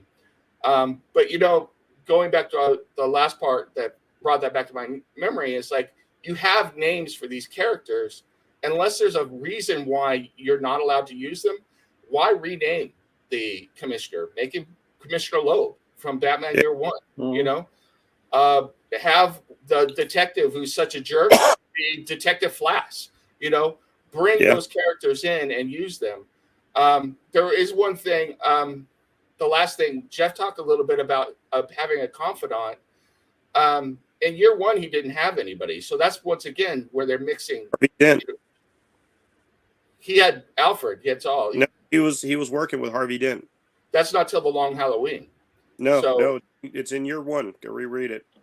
As a matter of fact, Jim Gordon. Yeah. Oh, that's right. He does turn it in at one point. Yeah. Because they were together looking through the cars down in the. Yeah. Because Dent even covers up for him. Gordon actually investigates Harvey Dent to see if he's the Batman. That's true. Because he's feeding Batman information. Yeah.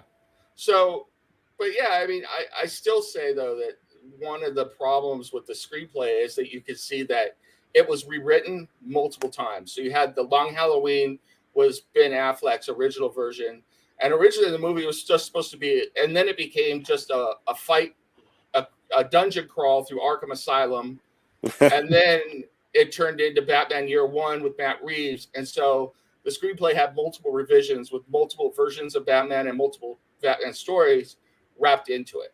So I think you definitely do see that. I do disagree with you. I think this is one of the best Batman films of all time. I'm not saying that it is perfect by any stretch of the imagination, but as far as giving us what I would say if I was reading 8 issues of Detective Comics, I could see that this movie would cover 8 issues of Detective Comics. And I think that's the other part of the problem, is that there are 8 issues here where you have a climax, the end of an issue, and then it goes downhill, and then we go up to issue 2, and it goes downhill, it goes to issue 3, and we get that through the whole movie, even to the point where we have multiple endings, where we get the ending here, then we get the real ending, and then we get the climactic Gotham's going to be flooded ending, which is issue 8 of the 4 issue arcs, so. Can I ask you a question? Yeah. All right. Given all that and thinking about what you just said here, and because you said a word early on in this that triggered something in me, do you feel like this Batman feels very much like the story of Rorschach? Oh, because I'm getting that vibe from absolutely, absolutely, definitely from the journal entry stuff. And the journal voice, which everything. I did not like, by the way. The journal entry stuff just felt. Oh, but that's really straight out of. But that's straight out of Batman Year One, and it gets tossed later on. In case files. He goes from a journal to case files later on in the comics, but absolutely. And I think that this movie is a Rorschach test in some ways, especially how you feel. Literally. Yeah. I mean, you look at the characters, you look at everything that's going on, and it's like, yeah, it's just, I can't say that anyone is right or wrong for feeling any way about this movie, because depending on where you're coming from when you watch this movie, I can see opinions being valid on both sides. I mean, that sounds really like a cop-out, but it really is true. It's like the Batmobile. The Batmobile, I could definitely see DT's point. I have my own version of the Batmobile as well. The problem I have is that I think people have become so tribal about all of these movies, but especially this movie. I mean, there's people that you can't criticize it at all. It's like, come on. I'm just glad it wasn't a tank this time. Yeah.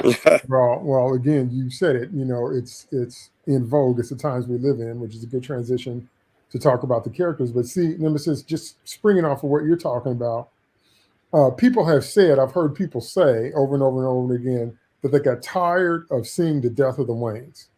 We don't have to see the Waynes die in every movie because we get it. Okay, I'm tired of seeing the deconstruction of the heroes. Okay, I get it.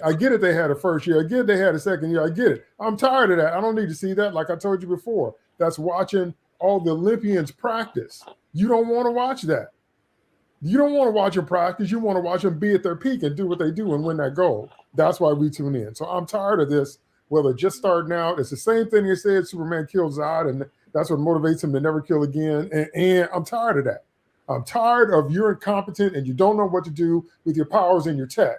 So we have to watch you stumble and struggle. And then, because if you think about it, we got 1.5 good movies with Keaton. Then we went straight camp with Schumacher. Then we went back to the beginning to get the Waynes killed again in Batman Begins. And then we had another Joker movie with Dark Knight. And then The Dark Knight Rises was ridiculous. Animation has been getting it right all along. We haven't got one good Batman at his peak movie. The closest we came was the warehouse scene in Batman versus Superman. Yes. That's the closest we've come. We have never gotten a movie where we had a detective and a fighter and a master chemist and all the stuff that Bruce studied to be. We still haven't got that. So unless you count Mask of the Phantasm. What'd you say? Unless you count Mask of the Phantasm. Right, I'm talking about live action. Right. So, but that is the movie you want. Yeah, because right. They managed to get it right with the animation. But you will notice in Mask of the Phantasm, just to counterpoint that, they did show him learning, but it was in flashbacks. They showed him in flashbacks making mistakes, and in flashbacks, dressing up like a moron, in a suit with just a ski mask on and stuff like that, and telling them. But the difference is they tied the lesson into the scene. He said right. there's only one problem. They weren't afraid of me. Mm-hmm. Which leads into adopting the Bat motif, which is the whole point of the gaudy costume. Mm-hmm. But that's what I'm saying is they use it as flashbacks as part of to advance the story. So yeah, did you get any sense of that? Of people maybe thought he was a freak, and people maybe thought like, who is this guy? And Gordon put his career on the line. But did you get any sense of that when he walked in the room? I I saw it at times with other characters. I'm not going to say it when he walked in the room with the cops or anything. I saw it on the face of, and honestly, I think this is one of the best acting performances. I wish they had drawn this more out of other people.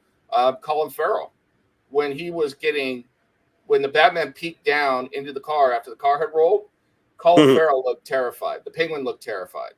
So okay, that's a good transition into the characters. So first, we're going to start with Bruce Wayne / Batman. I never got past Pattinson, and then after I watched the film, all throughout the film, there was no contrast. He takes his mask off, but he still has his dark eyelids on. He doesn't try to do the foppish Playboy thing. And I sound like a YouTube video on repeat. Nobody that's been studying makeup and disguise and criminology and criminal psychology and travel the world to do so would be so unself-aware that you're one of the most famous people in Gotham. So you can't just walk up on places and there's no paparazzi or there's no one that doesn't recognize you. And he was always so focused and lost in his own head on what he was doing. He didn't seem to realize certain things were going on in costume or not. And I'm like, Bruce Wayne wouldn't be like that. Bruce retrained his mind to be aware of details. That's what you have to do in detective work. And he would know how to use his fame to his advantage. But sometimes he seemed kind of like when he found out the quote unquote truth about his dad, then he got in his feelings again and he goes over to the club as Bruce Wayne. And I'm like, dude, you're Bruce Wayne. And see, there's just too many times in the movie where I'm screaming, Batman wouldn't do that. Batman wouldn't do that. Batman wouldn't do that. Batman's smarter than that. Batman's smarter than that. Batman trained to be smarter than that. See, that's what I mean when I say, if you're going to invest in Tower of Babel or Babel, however you pronounce it from the comics, if you're going to invest that he has enough detective skill, he's on all the time to study his fellow league members and devise ways to take them down. If you're going to buy into Nightwing on Titans, who said Dick Grayson was frustrated because he realized he couldn't turn his training off. He knew where the exits were. He knew how much people weighed. He knew which car they drove. He knew how to take them down. Because he said, once Bruce Wayne gets in your head, you can't get him out. If you're going to buy that, then you don't get emo Batman that's not aware that he's famous, stumbling on into crime scenes. No. See, that's what I'm saying. All of that stuff just jumped out at me like this is ridiculous because Batman will be smarter than that. And again, absolutely no contrast, but not even the voice. I will completely admit I'm spoiled by Conroy.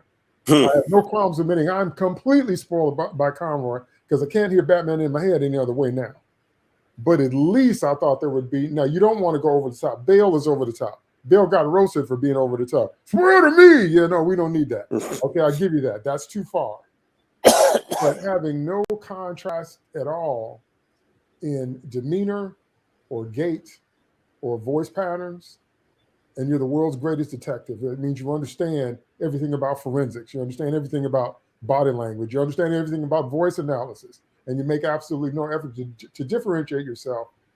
And then something Bracey said, I like the way he said it because it hit it perfectly. The surprisingly antagonistic relationship with Alfred. I'm like, because in the animated series, Alfred was like, I diapered your bottom. They've been together since Bruce was a baby. He was acting like he just brought this guy on, and who are you to tell me anything? I'm like, what? And so, all throughout the film, I was like, see, if you're going to show a year one or a year two thing, if we have to go there, you have to make mistakes that make sense in context. And you cannot have spent the last 10 to 12 years of your life, that means all your teenage years and however into your 20s before you put the suit on, studying criminal psychology, studying how to get in people's heads, studying forensics, knowing how to examine a crime scene, and yet you don't know, I wanted to see Matches Malone. I wanted to see, Bale gave us at least the, radio headset and listening to conversation, stuff like that, but too many contradictions in the way this guy was moving. And if you guys like the fight scenes, even though I don't like Batfleck, I do like the warehouse scene. That's the best live action Batman fight scene. Best Batman we've ever gotten as far as a fight. That's right. And Batfleck moved like Batman would because Batman would have to move like Spider-Man. Batman couldn't be normal and human and move like Batman moves.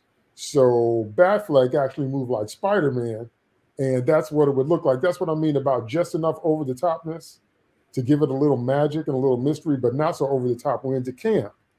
That's what I'm saying. But this was like, it was like you could see him like figuring, and he wasn't, if mature Batman is 10 steps ahead, then young Batman needs to be at least 2 steps ahead as far as I'm concerned. Or else what's the point of all that training? What's the point? Okay. And so as I'm watching it, it's just dragging to me. It's just dragging on to me. And like I said, at the hour and 30-minute mark, I was like, oh, really? Really? It was just dragging on to me. I wasn't enjoying watching this guy. And another thing, from the writing point of view, still talking about Bruce Wayne and Batman, your main character is supposed to be the most interesting character in the story. Sometimes he was, sometimes he wasn't. I wanted to see him do stuff again that only Batman can do, which is better than average people stuff. Okay. They did deliver on the detective stuff and the puzzle solving that I liked. I did not feel satisfied by the fighting. I liked how Batfleck took bullets to the head and groaned, but that Kevlar held, but he's using his grapple gun. He's disappearing in the floor. He's coming out of the ceiling. And this guy, just about every time he made an entrance, he walked in the room slowly with the cowboy spurs. Now, Batman would be in the room an hour before anybody else, hiding in the ceiling, quiet, silent, ninja-like. And he'd be observing everything that was going on. When he got ready to make an entrance, he would drop from the ceiling. And then if he's going to melee fight, now he said the Wonder Woman is the best melee fighter, but if we're going to melee fight, I think he could have done better than what we saw. Again, it's just my opinion, but maybe I'm spoiled by later versions of Batman. And he only did the disappearing thing like once, twice when Gordon was talking that Batman was gone. That's his signature move. That ninja vanish, only did that one time. And so, this is why I'm not a fan of the practice tapes. This is exactly why. Because the whole point of superheroes is that for whatever reason, they're larger than life, whether it's by accident or by alien science or by alien biology or by years of training or by super soldier serum formulas, whatever. They're larger than life. When they showed us the super soldier serum in The Incredible Hulk on Blonsky, I knew that was some of the best Captain America footage we were ever going to get.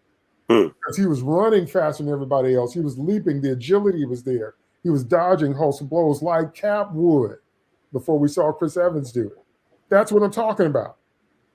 And so that's what I mean when I say this guy cannot go toe-to-toe to Captain America. Remember in the Amalgam series, Batman and Cap faced off, and they squared up against each other so much until Batman said, you could beat me, but it would take a long time.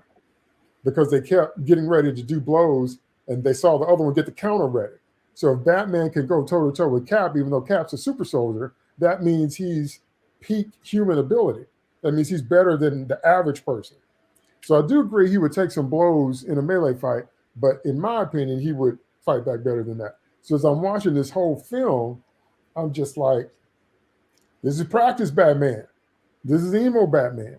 This is, Bruce isn't sure what he is. Am I sad? Am I angry? Am I vengeance? Am I about retaliation? Am I about justice? Wait a minute, is it my brand of justice? Wait, does Selena get to have justice? Whose justice? It didn't feel like it was because I'm a broken YouTube video. One of the core characteristics of Batman is Bruce Wayne's drive. That's the anger behind the mask that makes him unstoppable. It's the drive of the man that comes from the anger of the split psyche of watching your parents murdered in front of you and you couldn't do anything about it. And you got so angry and you got so filled with rage and you got so frustrated that you felt powerless in that moment till you've dedicated your life to becoming a terror to that which terrorized you. Sometimes he was that. Sometimes he felt like he was still trying to figure it out.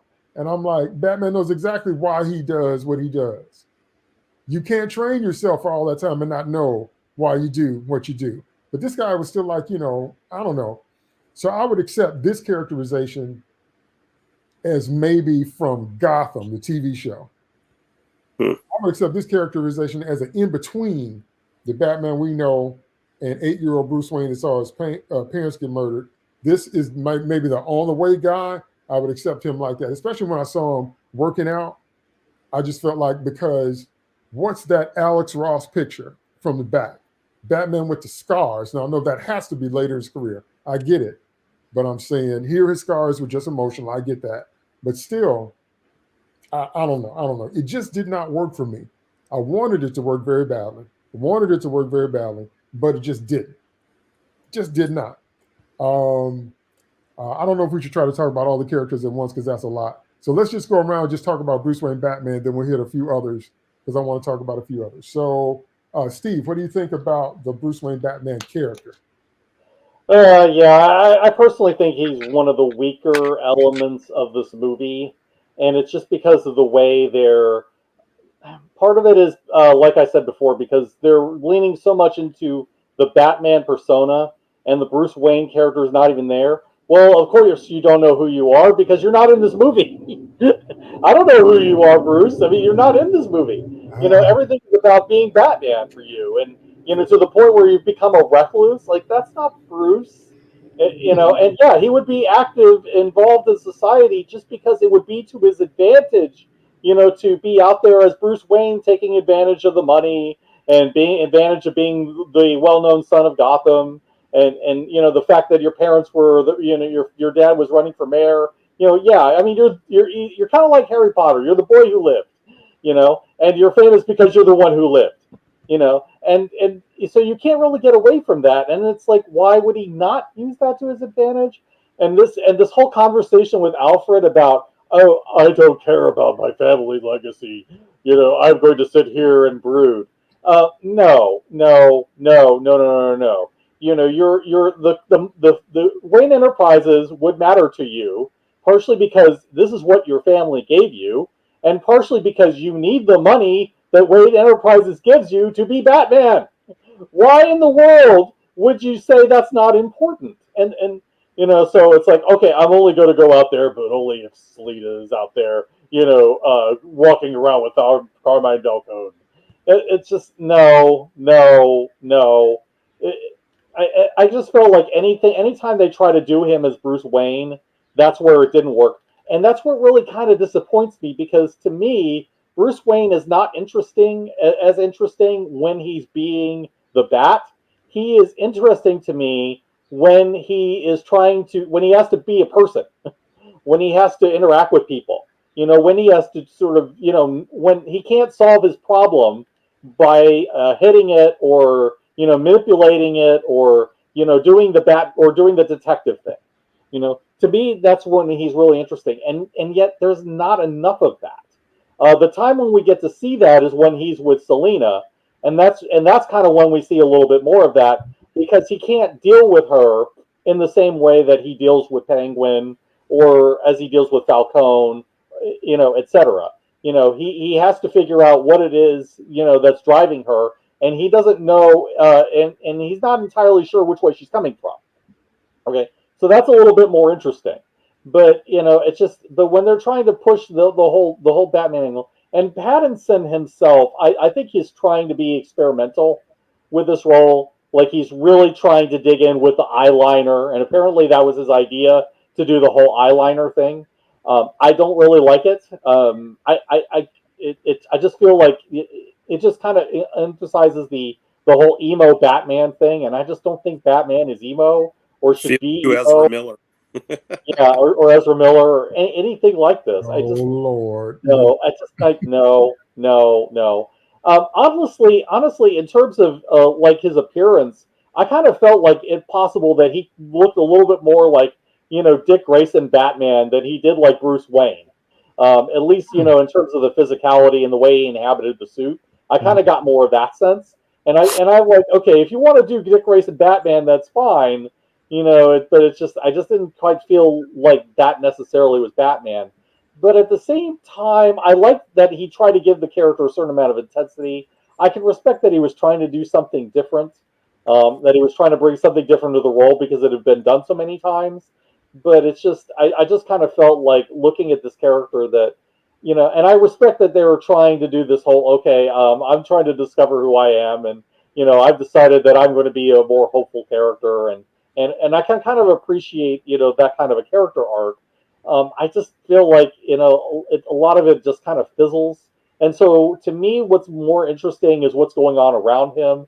What's Gotham as a character, all these different characters that are inhabiting Gotham City. What's going on in terms of the plot and the riddles. What's really going on with the Riddler. So all those things kind of kept me a bit more invested. But I just kind of felt like Batman himself was not really, for me, the main attraction. Not really the main attraction. Okay, Nemesis, Bruce Wayne, Batman. Okay. I will say this right off the bat. That Pattinson is not the best Batman ever. I don't think there is a best Batman ever. It depends on what you are looking for. So I think different characters or voice actors have given us different things that are the best. If you gave Kevin Conroy all the stuff that the animated character does, he's far and away the best Batman ever, period. I'll say that up front. That said, I feel like just a jackass today. I really like what was going on with Pattinson, and I get it. Nemesis, just remember, Aliens versus Predator. Okay. It's your turn. It's your turn. You be that guy. I got it. And I think Steve's point is absolutely right. Bruce Wayne isn't in this movie because I don't think that Bruce has been Bruce Wayne since his parents died. He's been the Batman. He's always been the Batman. And that's the way I see the comics as well. Bruce Wayne is a mask.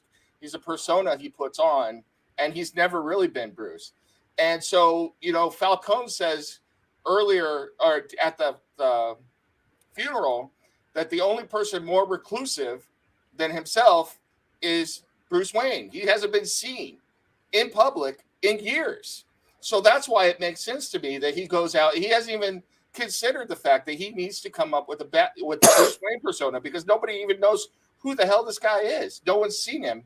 And it's the same thing with the Batman, although I'm doing the work for the movie there. But I'll say I could see how villains could be scared of the Bat and then not know who it is because they're scared of the idea of the Bat. Most of them have never seen the Bat, So, but that is doing some work for the movie, and I'm just going to leave that aside. But I like this arc that Batman is on to learn to be Bruce Wayne.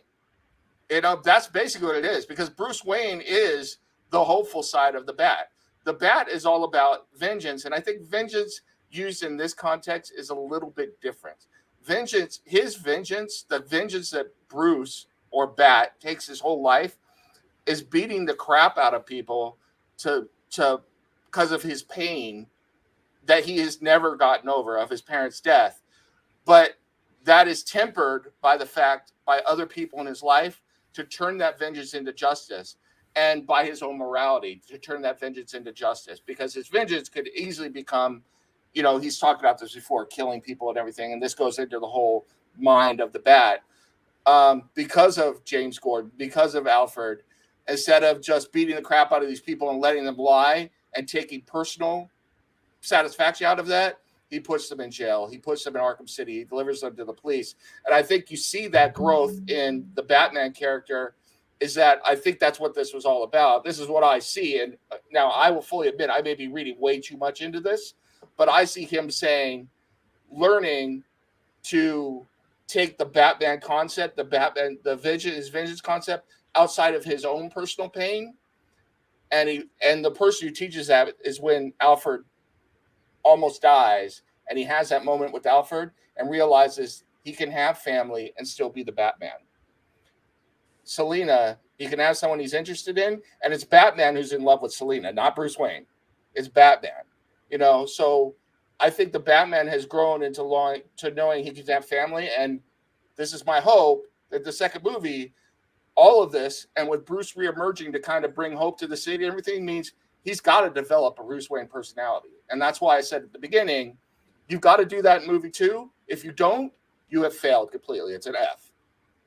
I'll give it a non-complete at this point. So. Okay. All right. Bracy, what do you think? Bruce Wayne, Batman. All right. First of all, I would like to say that Nemesis analysis, I think, is 100% precisely what the film is going for. I think everything he said there is exactly what Pattinson and director Matt Reeves wanted out of the film. And I think there's a lot of validation in what he said there. There are definitely points of that. When the Rattler, because I refuse to call him Riddler, makes the point of saying, like, everybody wants to know who you are, but I'm looking at you. This is who you are. A line that we used to get from the Joker, but this isn't the Joker's movie in this case. That's the point of the film, that there is no Bruce Wayne. There's only Batman, and I can appreciate that's what they were going for. I think they missed the mark, though, and here's why. Because just like Steve said, if Batman is serious about having this war on crime, he should be taking everything at his disposal to his advantage. And that means using his powers as a socialite, using his foundation and his fortune and his tech company and all of that. And so I think what we should have seen is a Bruce Wayne persona, but not Bruce Wayne. If we look back at Christian Bale, he did a wonderful portrayal of this. If you remember the second film with Heath Ledger, he comes out in a party and he is in full party boy mode. He's like, I got a supermodel on each arm, champagne for everybody. He's that guy. He's that frat bro, rich dude having a good time. I am the elitist. I got it all. I don't have a care in the world. But then you see him in private with Lucius Fox. That's the Bruce Wayne who is just a step away from the Batman. That's the real Bruce Wayne, if you will. And then, of course, his persona as the Batman is who he is in his heart most of all. And so that's why I find Bale to be my favorite Batman so far, because he could delineate between the three aspects of the personality. I really think that they should have given a Bruce Wayne facade, not the real Bruce Wayne. I like the idea, like Nemesis said, I like the idea of him growing into a Bruce Wayne, of actually becoming a person and not just this monolith that he's created for himself. The problem here is unlike too many things that we see with Batman in media, at least in live action, we often see that Batman takes a backseat to his own story. It all becomes about the characters around him, because Batman does become this monolithic creature. And unfortunately here, what we got was emo Batman. And I was, the only time he even looked remotely like Bruce Wayne was like at the funeral. His hair was all coiffed and he was looking very Bruce Wayne. But every other time we see him, he's got the mascara, he's got the blackout around his eyes, and his hair is always wet and stringy and hanging in his face. I'm like, when's Tobey Maguire going to come in and they're going to have the dance off in the street to see who's the bigger bad boy? Black suit too, we'll have the dance off, right? And it's just it's like no. This is not where we need to go. This guy would never have the terrible relationship with his manservant, who is his adoptive father when you get to it. Even if he didn't have the facility to raise him as a parent, which Alfred admits, is like, I could train you, I could teach you how to be all these other things, but I couldn't be a proper father. And that's fine. That's something they can develop along the way. And I was actually glad to see that start to develop in this film. And that was a nice turning point for the character in the film. But once again, they do this thing where they start out making him this derelict emo character. And he's even talking about, like, I've been doing this for 2 years and everything's getting worse despite all my best efforts. And, I'm failing, and, I'm just like letting my company go to pot, and I don't care if I live or die. And it's like, but you say you can't stop, then why are you continuing? I mean, like, really, you're just living to die. You've just, in a way, become the Punisher. You are you die. I got a question for you, Jeff, especially with your background, though. I see what you're saying, and I think it's valid, but it's like, do you think he's emo, or do you think, I think the best way to describe this Batman is mentally ill Batman. He hasn't gotten a hold on his mental illness. I use emo as a descriptor because the appearance and the aesthetics, again, the eyeliner, the wet, greasy hair, that sort of thing. But yes, and this has been a trope that I hate. As much as DT hates the try hard Batman, or the, like, let's stumble. Try hard in this case. And I don't mind those sorts of stories. I actually like to see a hero grow. Mm-hmm. I don't always like that. Although, like DT, I think we would all appreciate a Batman 5 years into his career where he is really rock solid and see how he handles a situation like that. That would be something really fun and novel to see. This is without a doubt mentally ill Batman, and that has become a flavor of the week for the past several years. Everybody wants to explore the mental health aspect of Batman. Batman clearly is not well because nobody in the right frame of mind dresses up like a flying rodent and goes out and beats up criminals. There's got to be something wrong with you. A man dressed up as a bat clearly has issues. Yes, and so this is how he copes as best he can, and it's not the healthiest way to do it, but he's taking all of this anger and this frustration and he's channeling it. He can't just channel it into public works, which is what we see in the comics, because that's the other side of Batman that we unfortunately don't get enough in this as well. We don't see the compassion because he is, and we did get a little nod of that here and there, like when he clocks the kid found him, and that has an impact. And he's the first person he reaches out to in the finale. He brings the kid into the light, and he delivers the kid into the sun on the skiff for the helicopter. And so those were really nice touches, and I appreciate that.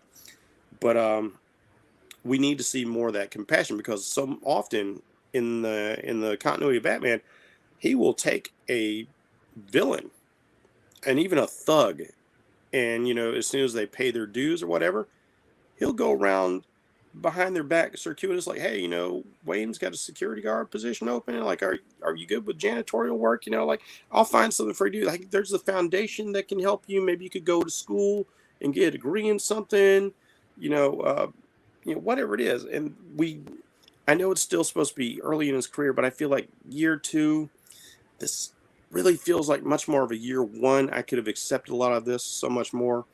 It's a year one movie. It's a year one movie. It's so a year one movie, and it's like you said, man. They took several years worth of script ideas and just tried to cram them down the one thing, and it doesn't work. And I think because of that, Batman's characterization suffers. And as DT rightly pointed out, if vengeance is so important to him, it felt wrong for him to deny Selina. It felt very wrong for him to treat Alfred the way he was doing. Again, it lacks consistency, and I think that's because of how many rewrites we get into the script. This Batman is depicted as if he went from being 8 into action. Mm. If he went from being 8 into action, I could buy most of what happens because now that's you can say drama will do that to people. I will say that it's the training. Where's the training? Where was the training? There's that. And see, what we're getting here is we're getting the training from Alfred. We're not getting the benefit of a global training experience. As far as this movie is telling us, Alfred is the one who is training. They took that from Earth One, it looks like. Yeah, because Alfred, from his days in the military. Alfred had the special forces training, and so that's what Batman's getting the benefit of. And this is reflected in his fighting style as well. He doesn't fight like a ninja. He fights like a special forces figure. Okay, well, you can only bend the character. Steve has said it many times. You can only bend the character so far until it's not the character anymore. And that's the kind of stuff that always jumps out at me because I still don't understand why people hate to stick to the script so. Change the stuff that would be fun to change, but you change the core stuff, and so you make an offshoot version. I still don't understand why people are so obsessed with that. Well, I can answer that question why the fighting styles changed, and it can be summed up by 3 letters: MMA. People don't buy karate movie fights, ninja fighting. They just don't buy it anymore, and it's just everybody buys mixed martial arts and knows a lot of people watch mixed martial arts, and so they know what works and what is believable and what's not. No, and they did the same thing with the Nolan Batman because they wanted to take a realistic approach. They looked for the most grounded martial art that wasn't well known at the time, and then processed it for film to make it look like something that could actionably work on the streets. Mhm. I understand what you're saying, but my counter to it is the first fight we see of Robin in DC Titans when he's still Robin before it becomes Nightwing. Mhm. He does all kind of, I think it's Krav Maga he's doing. He breaks the ankles. He does a whole bunch of stuff that's off the chain, and I loved it. Oh And yeah. it wasn't MMA. So I think it can be done. Oh, Krav Maga is MMA. It's Oh, basically Yeah. it was MMA before MMA was a thing. So oh, okay. Before MMA was a thing. Okay. yeah, the Israelis came up with a system that was MMA before MMA was even. The Yeah. problem I is the love scroll-grounded the way- approach. I Yeah. love the way Grayson fights on Titans, especially in the beginning. That's kind of what I hope to see more here, some more of that kind of stuff. But anyway, so let's get through this. I'll run through a couple other characters, throw it back to you guys. I'll have to say, outside of Batman, the character I enjoyed the most was the Penguin. I enjoyed his look. Oswald is more intelligent than that. But at the end, we get a hint that maybe he was underplaying his intelligence, or maybe he could learn the role, Hmm. take over with Falcone being gone. I kind of got the sense that Cobblepot was biding his time and that he always planned to move into a leadership role on some way. So You know, out of all the, there's a new TV series coming out about Cobblepot taking over the underworld, right? yes, Yeah. yes, yes, Oh, yes. interesting. But before I forget, what I want to say, I knew something again was nagging in my brain. When I got through watching Black Panther, and me and my son talked about this a lot, Black Panther should have been renamed Wakanda. This movie was about 2 seconds from being renamed Gotham, if you think about it. That, at least it felt that way to me, not so much the Batman. But anyway, so the character I enjoyed the most, Penguin, I agree that Colin Farrell completely disappeared into the makeup. You never could have convinced me that was him. That was brilliant. Makeup, brilliant acting. It was great. And I like the way that Penguin did get a little bit more assertive because he's way smarter than just some kind of muscle.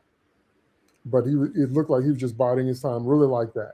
I'm surprised at how much I like Selena, although I don't know how to say this. So in my normal bull in a china shop way, I'm just going to say it. I felt like they cheapened her because she tends to steal from super rich, but people keep forgetting Selena Kyle shows up at the same events that Bruce Wayne does. So I always got the impression that Selena at least dated or knew or was somewhere in the circle of the 1 to 5 percenters. Her having her working here is, like in a club, and she's a girl for a couple of dudes or whatever. I didn't like it. But yeah, I got over it because I still like Zoe Kravitz's interpretation of her when she was in costume. When she was in costume, she had some classic Selena moments, like kicking the dude off the roof and saying, "In terms of lies, I got 9 of them." That was great. If Batman had to grab a gun, catch him, that was great. So she had more positive, I believe that's Catwoman moments to me than not. So I could get past some of the other stuff. So Penguin and Catwoman, I liked. I agree with everything you guys said about the Riddler, especially that it was a combination character. It would have been better to either make a unique character altogether for this film or make him actually be the Riddler. And like I said, by the time we get the big reveal at the end, I was done with the character. I'm like, yeah, okay, dude, whatever. We got the Easter egg of Joker at the end, both of them laughing or whatever, but all of Batman's villains don't have to be psychotic. Just throwing that out there. Yeah, there's never a reason for the Riddler to be at Arkham. He should always just be in Blackgate. Right. Because Riddler's not crazy. He's a thief. Mm-hmm. But anyway, He Gordon. just has OCD, maybe. That's about the worst of it. What'd you say, Steve? He might have OCD. That's about the worst of it. Yes. Gordon, that was really a big old plate of meh for me. Maybe people loved him, maybe I don't know, but I was just like, I don't know. I understood the relationship and everything, but I don't. How can I put this? I don't feel like he necessarily did Jim Gordon things. If you're going to be an established character, there's some signature things that you do.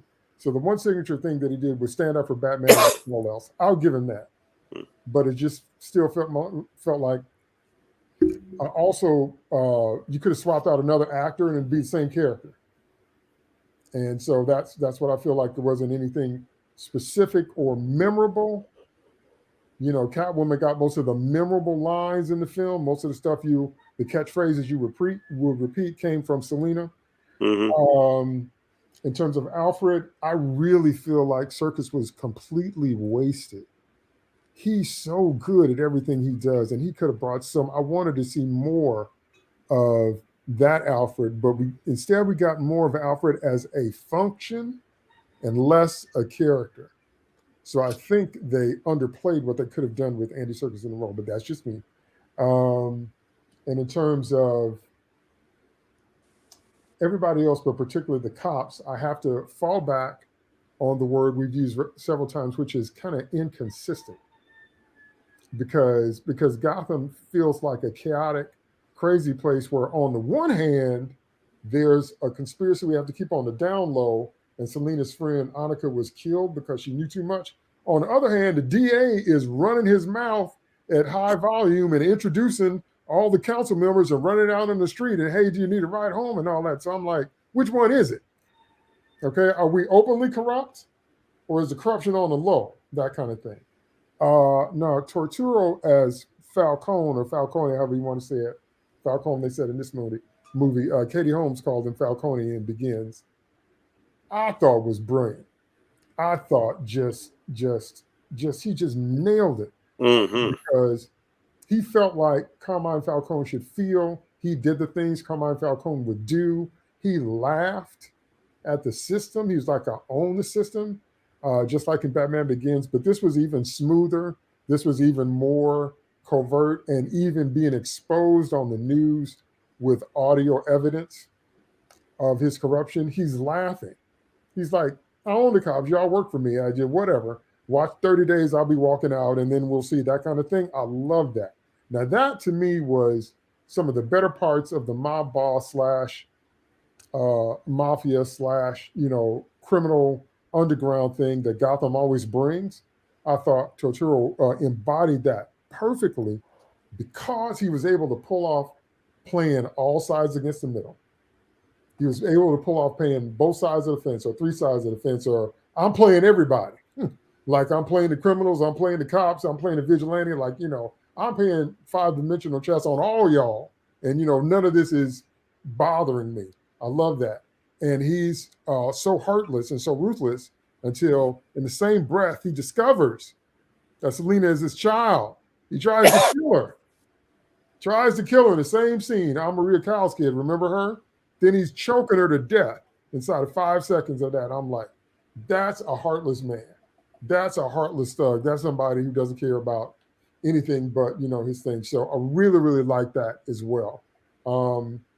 I just wish I could have seen everybody better because everything was so dark. Half the time I couldn't tell who was who. But anyway, especially in the scene with Skarsgård when he's being the DA, I thought it was good to see him too. But everybody was just lit and open with their stuff. I was like, okay, all right. So I just have to say, I always, again, it's just my thing. I always measure something by, do I want to watch it again? I've watched Agents of S.H.I.E.L.D. season 4 again because I loved it. I'm rewatching The Gifted, probably on the weekends, only time I have time to binge, because I loved it. I watched it again. I watched Batman Begins several times. I have gotten Mask of the Phantasm to the point where now I'm analyzing every cell because I just drink every line of that movie because I realize it's probably the best we're going to get. So repeat playability is a big thing for me personally. And I have no desire to watch this film again. If I watch this film again, I might watch a couple of scenes. I might fast forward to some things, maybe. But nothing in it made me want to run back and say, I can't wait to see that again. That to me is always a fail. It's always a fail. I don't want to see it again. My favorite movie of all time, I've watched so much until I could probably recite the lines to you, line by line and scene by scene, because I've watched it so much, to the point where my son asked me, why do you love this movie so much? But this film, I don't get any of that. It didn't have enough in it. And see, that's the thing. That's the thing. It's like a piece of fruit that's not quite right. When you bite into a peach or a nectarine, you want to feel the full juicy sweetness of the fruit. That's what makes it good. But when it's really kind of hard and not quite sweet, or apples are like that too, unless you like sour apples. But if you want a sweet apple, it's not quite there. you're like, I don't want it, and I don't need that again. That's the way I feel about this.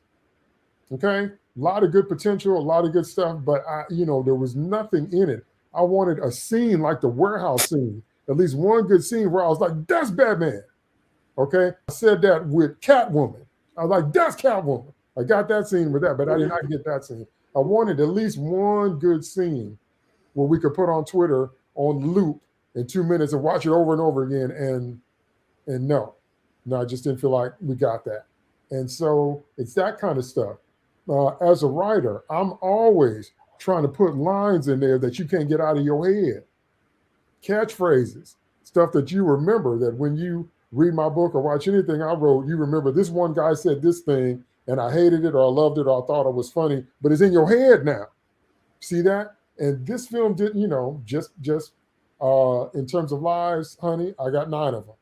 Loved it. But that's about all I remember. That's just me. Okay, so other characters besides Batman, Bracey. All right. Well, I got to say, Falcone and the Penguin have hit my high levels for favorite mobsters in movies. I just love these two characters. They're like a couple of my favorite gangsters that I've ever seen in a film, which I didn't think I would say coming out of a superhero movie. So the two of them are just great. I discussed a lot of them already, so I won't get into that too much.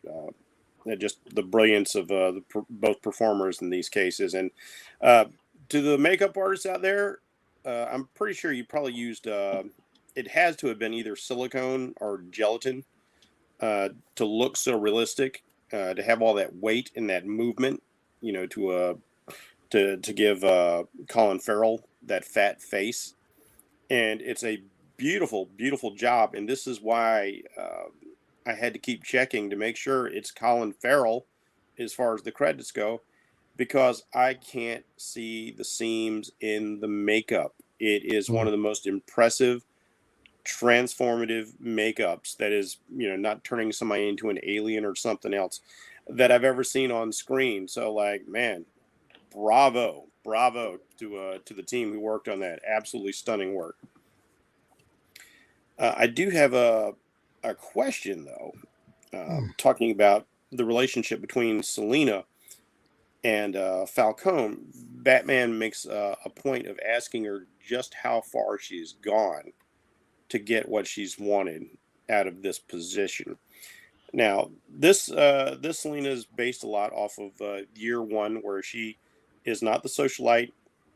She's not even pretending to be a socialite. She's not a grifter, like in the show Leverage. Like the I forget the lady's name right now, who could effortlessly blend into socialite scenes so she could steal people blind.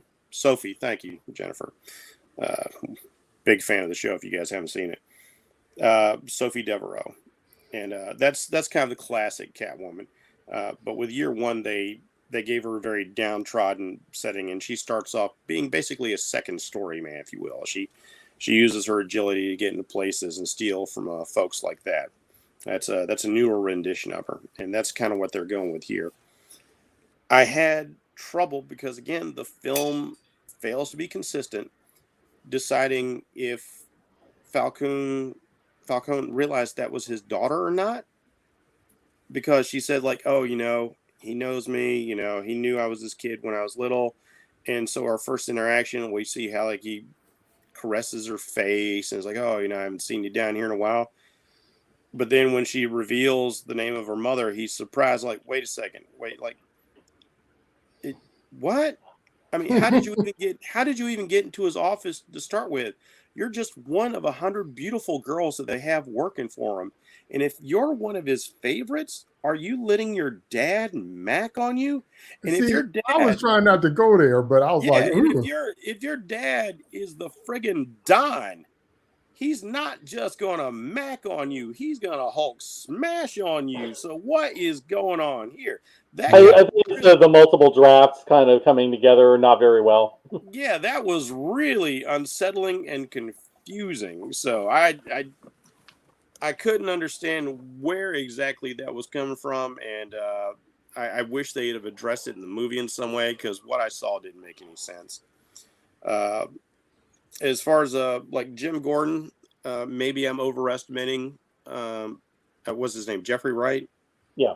I thought he did a great Jim Gordon, but maybe it's because we never really get to see the buddy cop team up of Batman and Jim Gordon. So maybe I had a different expectation because of that. I did think for what we got, he was pretty fine.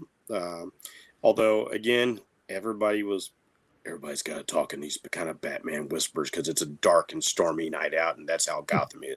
Everybody's got to talk Kevin Conroy, the whole time. And so there was moments in there that I did feel like were Jim Gordon. I wish they could have had more. And, I really liked the actor's performance for the most part, but I couldn't help but think the whole time, I was like, all right, so another ginger character bites the dust. And I don't know if it was just for diversity casting, because I thought Jeffrey Wright did a really good job and I liked him as Gordon, but this day and age, I kind of have to be suspect. It's too bad, because I can't find a fault in his performance outside of what the movie was asking him to do. Let's see, any other question, Bracy? Did you want to see Barbara? Because I wanted to see Barbara. Barbara didn't even come to my mind the whole film, and I think part of that is like for a 3-hour movie, it meanders a bit, and I wish it had been more focused, because when it was focused, I enjoyed it quite a bit. But as we've discussed, it roller coastered. It had its highs and its lows. It was uneven. So yeah, Zoe Kravitz was completely acceptable as Selena Kyle. She's good. Year one Selena Kyle. She has the anger of Frank Miller's Selena with the righteous anger, and that's important for her, because the year one Selena Kyle is very righteously angry. She feels very owed, and so this is why she has the moral ambiguity. And we don't get enough of her backstory in the comic to know if she just feels like she's owed. But I did like the fact that here that we did get an idea that, okay, she is kind of owed. This is why she's involved herself in this world, in these circles, and that gives her a good character arc, in my opinion. So I did like that. As always is the case in movies, relationships tend to be rushed, but I did like the build up of the slow acceptance to finally the flirtation to even the caring and the jealousy a bit. And one of my favorite scenes there is when she's like, Batman's just using me as a pawn. He doesn't really care about me because he considers me part of this criminal world. I was like, oh, I'm on my own when I'm in there, aren't I? And he walks over like, look at me. And you see this expectation of a tender moment. You're like, oh, maybe he's going to say some kind of humor. It's like, okay, yeah, your eyes look great. It just steps away. And I was like, wow, that was pretty cool right there. I kind of like that. That like, okay, yeah, if you're going to do this Batman that like doesn't quite give an F, that was a good scene to illustrate that, and that she was not wrong in her assertion of precisely what this pairing was going to be between the two of them. Yeah, I think that's all I got for character. Won't go into the Joker because there's not much there, and then I've seen the deleted scene that they put in, and I'm glad they went ahead and deleted it, because that's just a throwaway to Silence of the Lambs. So this movie's already derivative enough without going there as well. All right, Nims, characters. Yeah, I think I'm gonna, for time and everything, go my favorite character and my least favorite character. Outside of, we've already talked about Batman. So my favorite character, I will have to reiterate, it has to be John Turturro's Falcone. I thought he was absolutely wonderful. I thought the performance was wonderful. I thought the characterization was wonderful. There are some niggling things that I would have liked to have seen from Falcone, but they would have required huge story changes. I would like to see a Sopranos type movie with the Gotham Underworld, or show with the Gotham Underworld, and see the whole full Falcone family and the Skeever family and all of that. I think it would have been wonderful. And then I think if they had done that, then they could have really done Long Halloween with Mario and Alberto and then Sofia Gigante and all of the people. I think it would be really cool. I will say, as a honorable mention, Zoe Kravitz was really good. I was expecting not to like her at all, or I was expecting to get Eartha Kitt, and we didn't get that. We got, like Jeff said, year one Catwoman, and I thought it was really good, and I thought she did a good job. My least favorite character, and it is one of the more minor characters, but I have to say, the guy who played the Chief just came off as ridiculous. Con O'Neill as Mackenzie Bach, the Chief. When he was looking up at Batman and trying to intimidate him, he's looking up to Robert Pattinson. I was like, dude, you deserve to just get planted on your ass right now. It was like nobody. It was just the angry little man, the little terrier up there barking. I was like, come on, no. Other than that, my very least favorite, as far as overall, was the Riddler. I can't get past the fact that they called him the Riddler, and he wasn't the Riddler, and so. Anytime I have to make believe that the character you're giving me is not the character you're giving me in order to just watch the movie, then there's a problem. And I will say that right off the bat. If I do not pretend that that is not the Riddler, I can't watch this movie. I can't. That's how much that upsets me. So, I got a question for all of you because I couldn't figure this out. When the Riddler's last plans are discovered, and the guys are talking about where to get their masks, where they get their jackets, the rifles, ammo, they say don't forget your plastic wrap. And you notice when they pull the mask off of the last Riddler, he's got why is he wearing plastic wrap around his head? Can anybody tell me? It's a conspiracy theory thing. I mean, I would have understood it's if it was online. No, there's I forget where it is. I've seen it. There's a conspiracy theory about plastic wrap, like tin foil. They can use it, with the mind waves. But the plastic wrap has something special. It's out there. You got to look for it. Okay, it's out there. I was like, where is this coming from? There is a really far out there, and that's also something that was weird is that the Riddler had a QAnon followers and it was just. That's a Riddler sort of thing. Yeah, the whole thing was just very, very strange. The Riddler would not be doing any of that, So once again, in anarchy. And I'm also surprised about how they would put evidence of criminal activity on the news before they have a trial. How often do we hear, tapes played about somebody confessing to something before they actually, arrest them and bring them in and try them? But and all of his actions, and I'll say this again, I said it in my review, it just, his methodology is not anarchy. Anarchy is not a cold-blooded killer. His methodology is Zaz or James Gordon Jr., who also has some of that philosophy.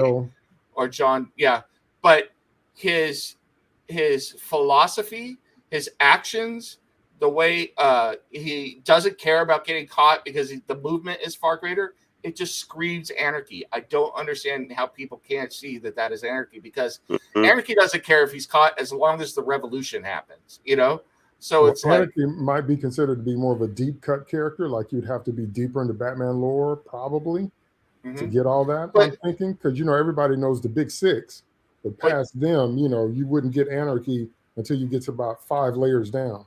But talk about, and I don't want to get too deep a dive here, but talk about being relevant. You don't have to mention certain revolutionary groups by name, but make it a revolutionary movement. And then when people find out that this was actually in DC Comics long ago, talk about bringing people into DC Comics and giving you a way to bring a deep dive character back into the comics now. I mean, you could have sold a lot of comics and interesting stuff for fans by using anarchy, because you could tie it into people now that want to take down the system. And you don't have to make it overtly political as tying it to the right or the left. It's just a guy who wants to bring down the system. He's an anarchist called anarchy, Especially a guy who's not well known to the normies. Can you imagine people going to the comic shops, digging through those back issues? Oh, I got to find out about this character because he's topical. No, only we do stuff like that. But normies wouldn't do stuff like that.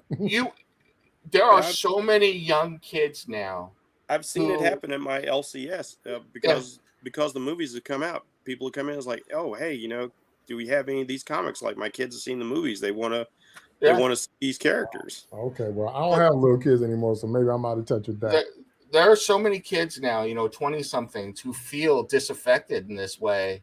And if you tell them that, this was written about in the past, and you could see a character who had some of these, what you're talking about, and how Batman addresses those issues, but still stays good, man, I don't see a bigger selling point than that. With So, beautiful art by Norm Brakelfoyle. yeah. Yeah. Okay, Steve, thoughts on the characters? Yeah, I think I pretty much covered most of them. I'll talk a few things that I overlooked, and we'll just kind of continue with that. One is that, yeah, I forgot to talk about the voice. I really do not like the whispered Batman voice. I don't like it at all. It does seem like everybody's doing the whispering, but it just seems like a general problem where a lot of these movies just don't seem to be able to get Batman's voice right, and the only one who seems to get it quite right is Kevin Conroy. I don't know why that is. It just seems like they can't find the right balance. I mean, definitely Bale overdid it, but fear is a tool. It's I, just I not like scary. I It's like the not scary. Batfleck I like the Batfleck voice modulator myself. Yeah, that makes some sense, but just in general, it seems like only Conroy got that right. But yeah, I would say as far as favorite characters, yeah, I would have to say it's Carmine Falcone, the Roman, certainly, and the Penguin.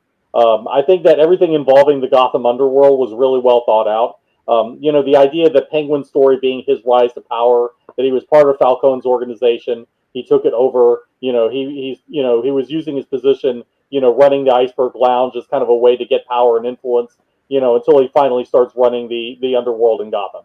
I think that arc was fine. I thought that Colin Farrell was very, very good. Even with the Richard Nixon look, I think it really, really works. Even without, I would have liked to have seen the umbrella, but that's not a big deal. We can have that in another movie or the show or whatever. That was all really, really well done. I think that Farrell has kind of redeemed himself from being Bullseye in Daredevil. He was not good in that, but he is great in this, so that's fine. John Turturro is an actor I've really liked. I liked him in Barton Fink, and he's really, really developed, I think, since then. And they got the Roman from the comics by and large pretty well done. And I liked how they even got the little detail, like the reason that he has the claw-shaped scar is because that's what Catwoman gave to him at the end of Long Halloween. All of that, yeah, really, really well done. So they kept that kind of that detail with her giving him the scar. And actually, like my publisher actually asked me at one point, it's like, hey, where are the Roman scars? And then you find it. The answer is that it's in the end of the movie. So I give props to that pretty well. And Turturro plays the Bob Boss extremely well. The arrogance and the hubris. This is a guy who thinks that he can get away with anything, and for the most part, he does. Really, really well done. I just thought that anything to do with the Gotham underworld, that was really, really well done because they clearly had thought that out. This is where the grounded approach works a little bit better.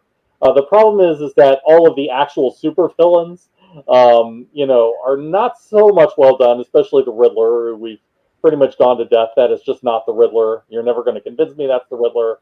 And it's a shame because that actor could have played the Riddler very easily if they had really wanted to do it that way, and they just didn't. Zoe Kravitz, I thought was really, really good. Yeah, she gets most of the memorable lines. I will say that Batman does get a couple in the beginning, but for the most part, it is hers. And I will say I was not expecting a lot from Kravitz, especially since I kind of lean to Anne Hathaway in terms of Catwoman, just because I felt like she came closest to Brubaker's. But I think that this version got the Long Halloween Catwoman pretty Mhm. decently, so I was pretty okay with that. And they got her pretty close to the look that she had in Hush. So she, with the short hair and the bodysuit and all of that, she did look about as accurate as you could make her look. No problem with that. Yeah, Gordon was kind of interchangeable, wasn't he? Yeah, I like Jeffrey Wright, and it's kind of hard for me not to make Westworld jokes when I'm watching him because it's like that doesn't look like anything to me.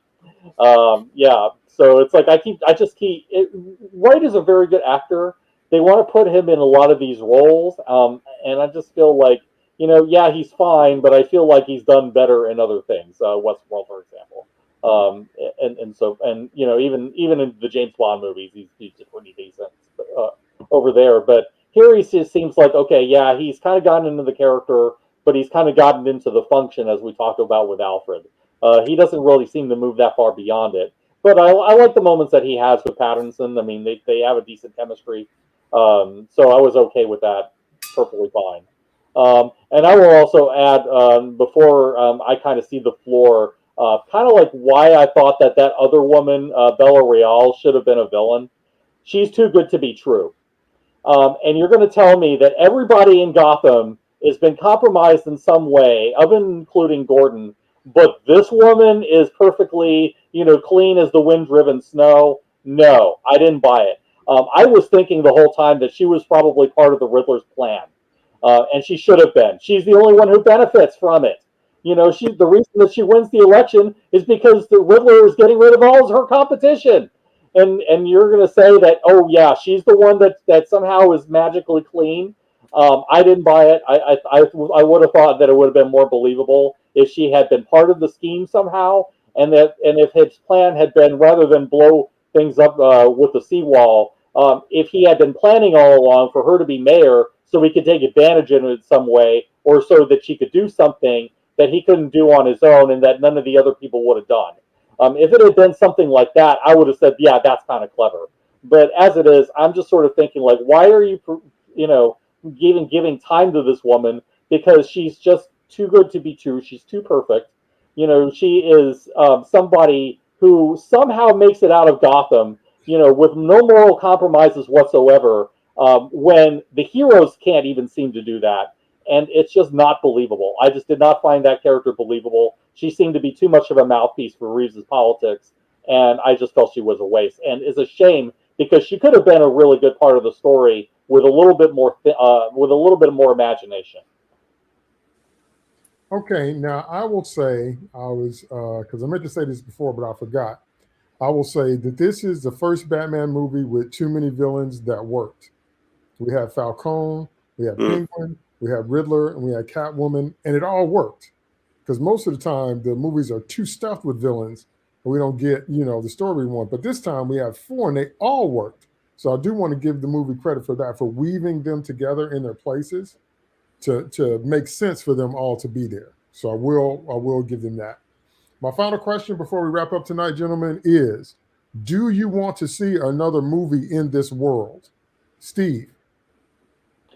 I would say, provided that they address like some of the things that we've talked about, especially Nem's point about Batman needs to develop the Bruce Wayne persona. If they kind of do a little bit of that, I would be open to more. I certainly would be more open to looking at the villains, Gotham in general.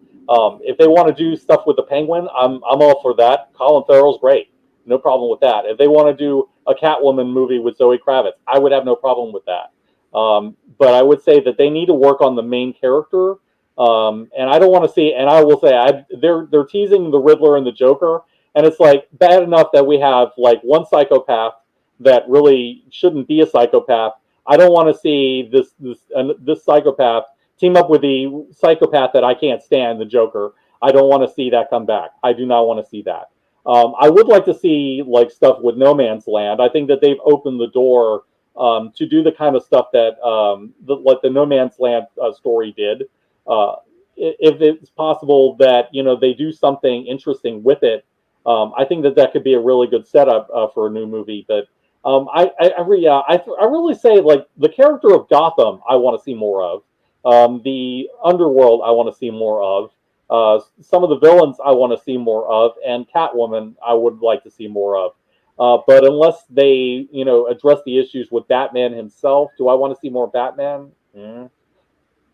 That's a shame. I want to see the city and I want to see the villains, but I don't want to see the hero. Bracy, do you want to see more movies in this world? I would give a sequel a chance just because they've sort of opened up what they've done with the Batman here. And so I think there's a possibility for seeing something better. And so I would definitely give a sequel a chance. But for those of you out there who want to do a deconstructed, hardcore, gritty Batman, I've got the perfect story for you. And this is what I think you should do. You should go ahead and do another standalone movie, and this would be great as a one of. Give us Batman the Cult. It's a it's Batman who's well established. It's a Batman who gets broken down. It's a Batman who has to deal with, aside from some supernatural flavor, basically a street tier villain who takes over the city of Gotham and does the one thing that no other villain has been able to do, and that's psychologically break the Batman. If you want to tell these dark and gritty stories like Christopher Nolan or Matt Reeves here, go with that, and use a story that's already out there. Don't try and make your own thing, because too often it's not extremely satisfying. And this is one where you could really go balls to the walls and make it work. Nims, do you want to see more movies set in this story world? I do, with this caveat. I don't want to see Riddler. I don't want to see Joker. Nope. I want them to stay in the background. I want them to bring in underused villains. And because they're going to be doing a GCPD show and a Penguin show, or a Cobblepot show, I want them to advance the story 2 or 3 years and give us the next iteration of Batman. So Batman Evolved. I don't want us to pick right off from where this is. I want them to use that. I want Batman to be in the back of those shows and have the Gotham story, the story of Gotham Evolve with Batman in the background. You see news reports and stuff like that, and then pick up with the next part of what you're talking about with Batman. So hopefully with the fixes and everything. Okay, my answer is 95% no, because this was just a slow drag on me, and I wouldn't want to watch it again, and I'm not going to watch it again. But the 5% of me that would give another chance is if, once again, Lord have mercy, just like Zack Snyder should have done Justice League Dark, this world needs to bring in Professor Pig. This world needs to bring in Court of Owls. This world needs to bring in Zaz. This world needs to bring in Anarchy, because we've already had a version of him. This world needs to bring in Black what's his Mask. name? Huh? Deacon Blackfire. Deacon Blackfire. Right. This world needs to bring in Black Mask.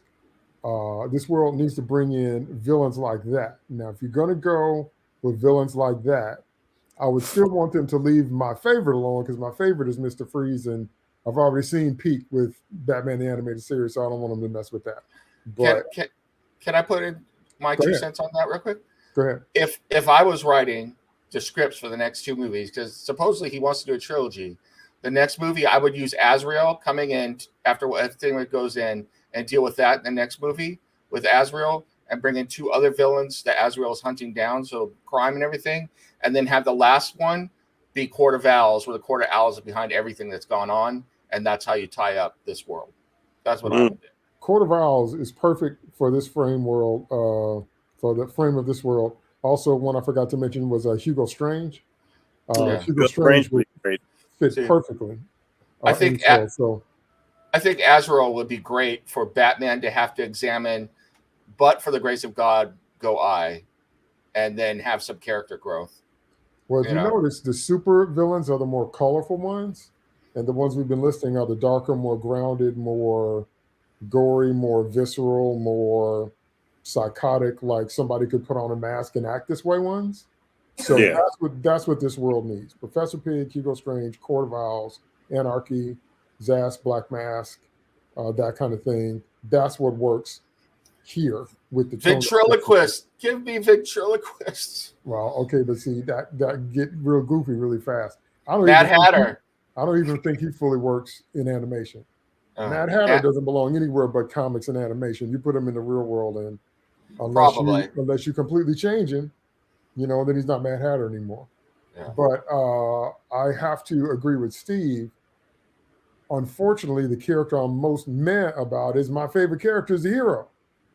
Like, I would like to see stories again if we're going to go there with this tone, but it doesn't matter to me if I see Battinson again, which is a shame because Batman's my favorite character, but oh well. So on that note, we're going to wrap this one up. I would like, in a perfect world, you know what I would do? I would assign each one of us to write a movie and we'd make a quadrilogy. We take this world and each one of us would get one movie and we'd write one movie with the villain.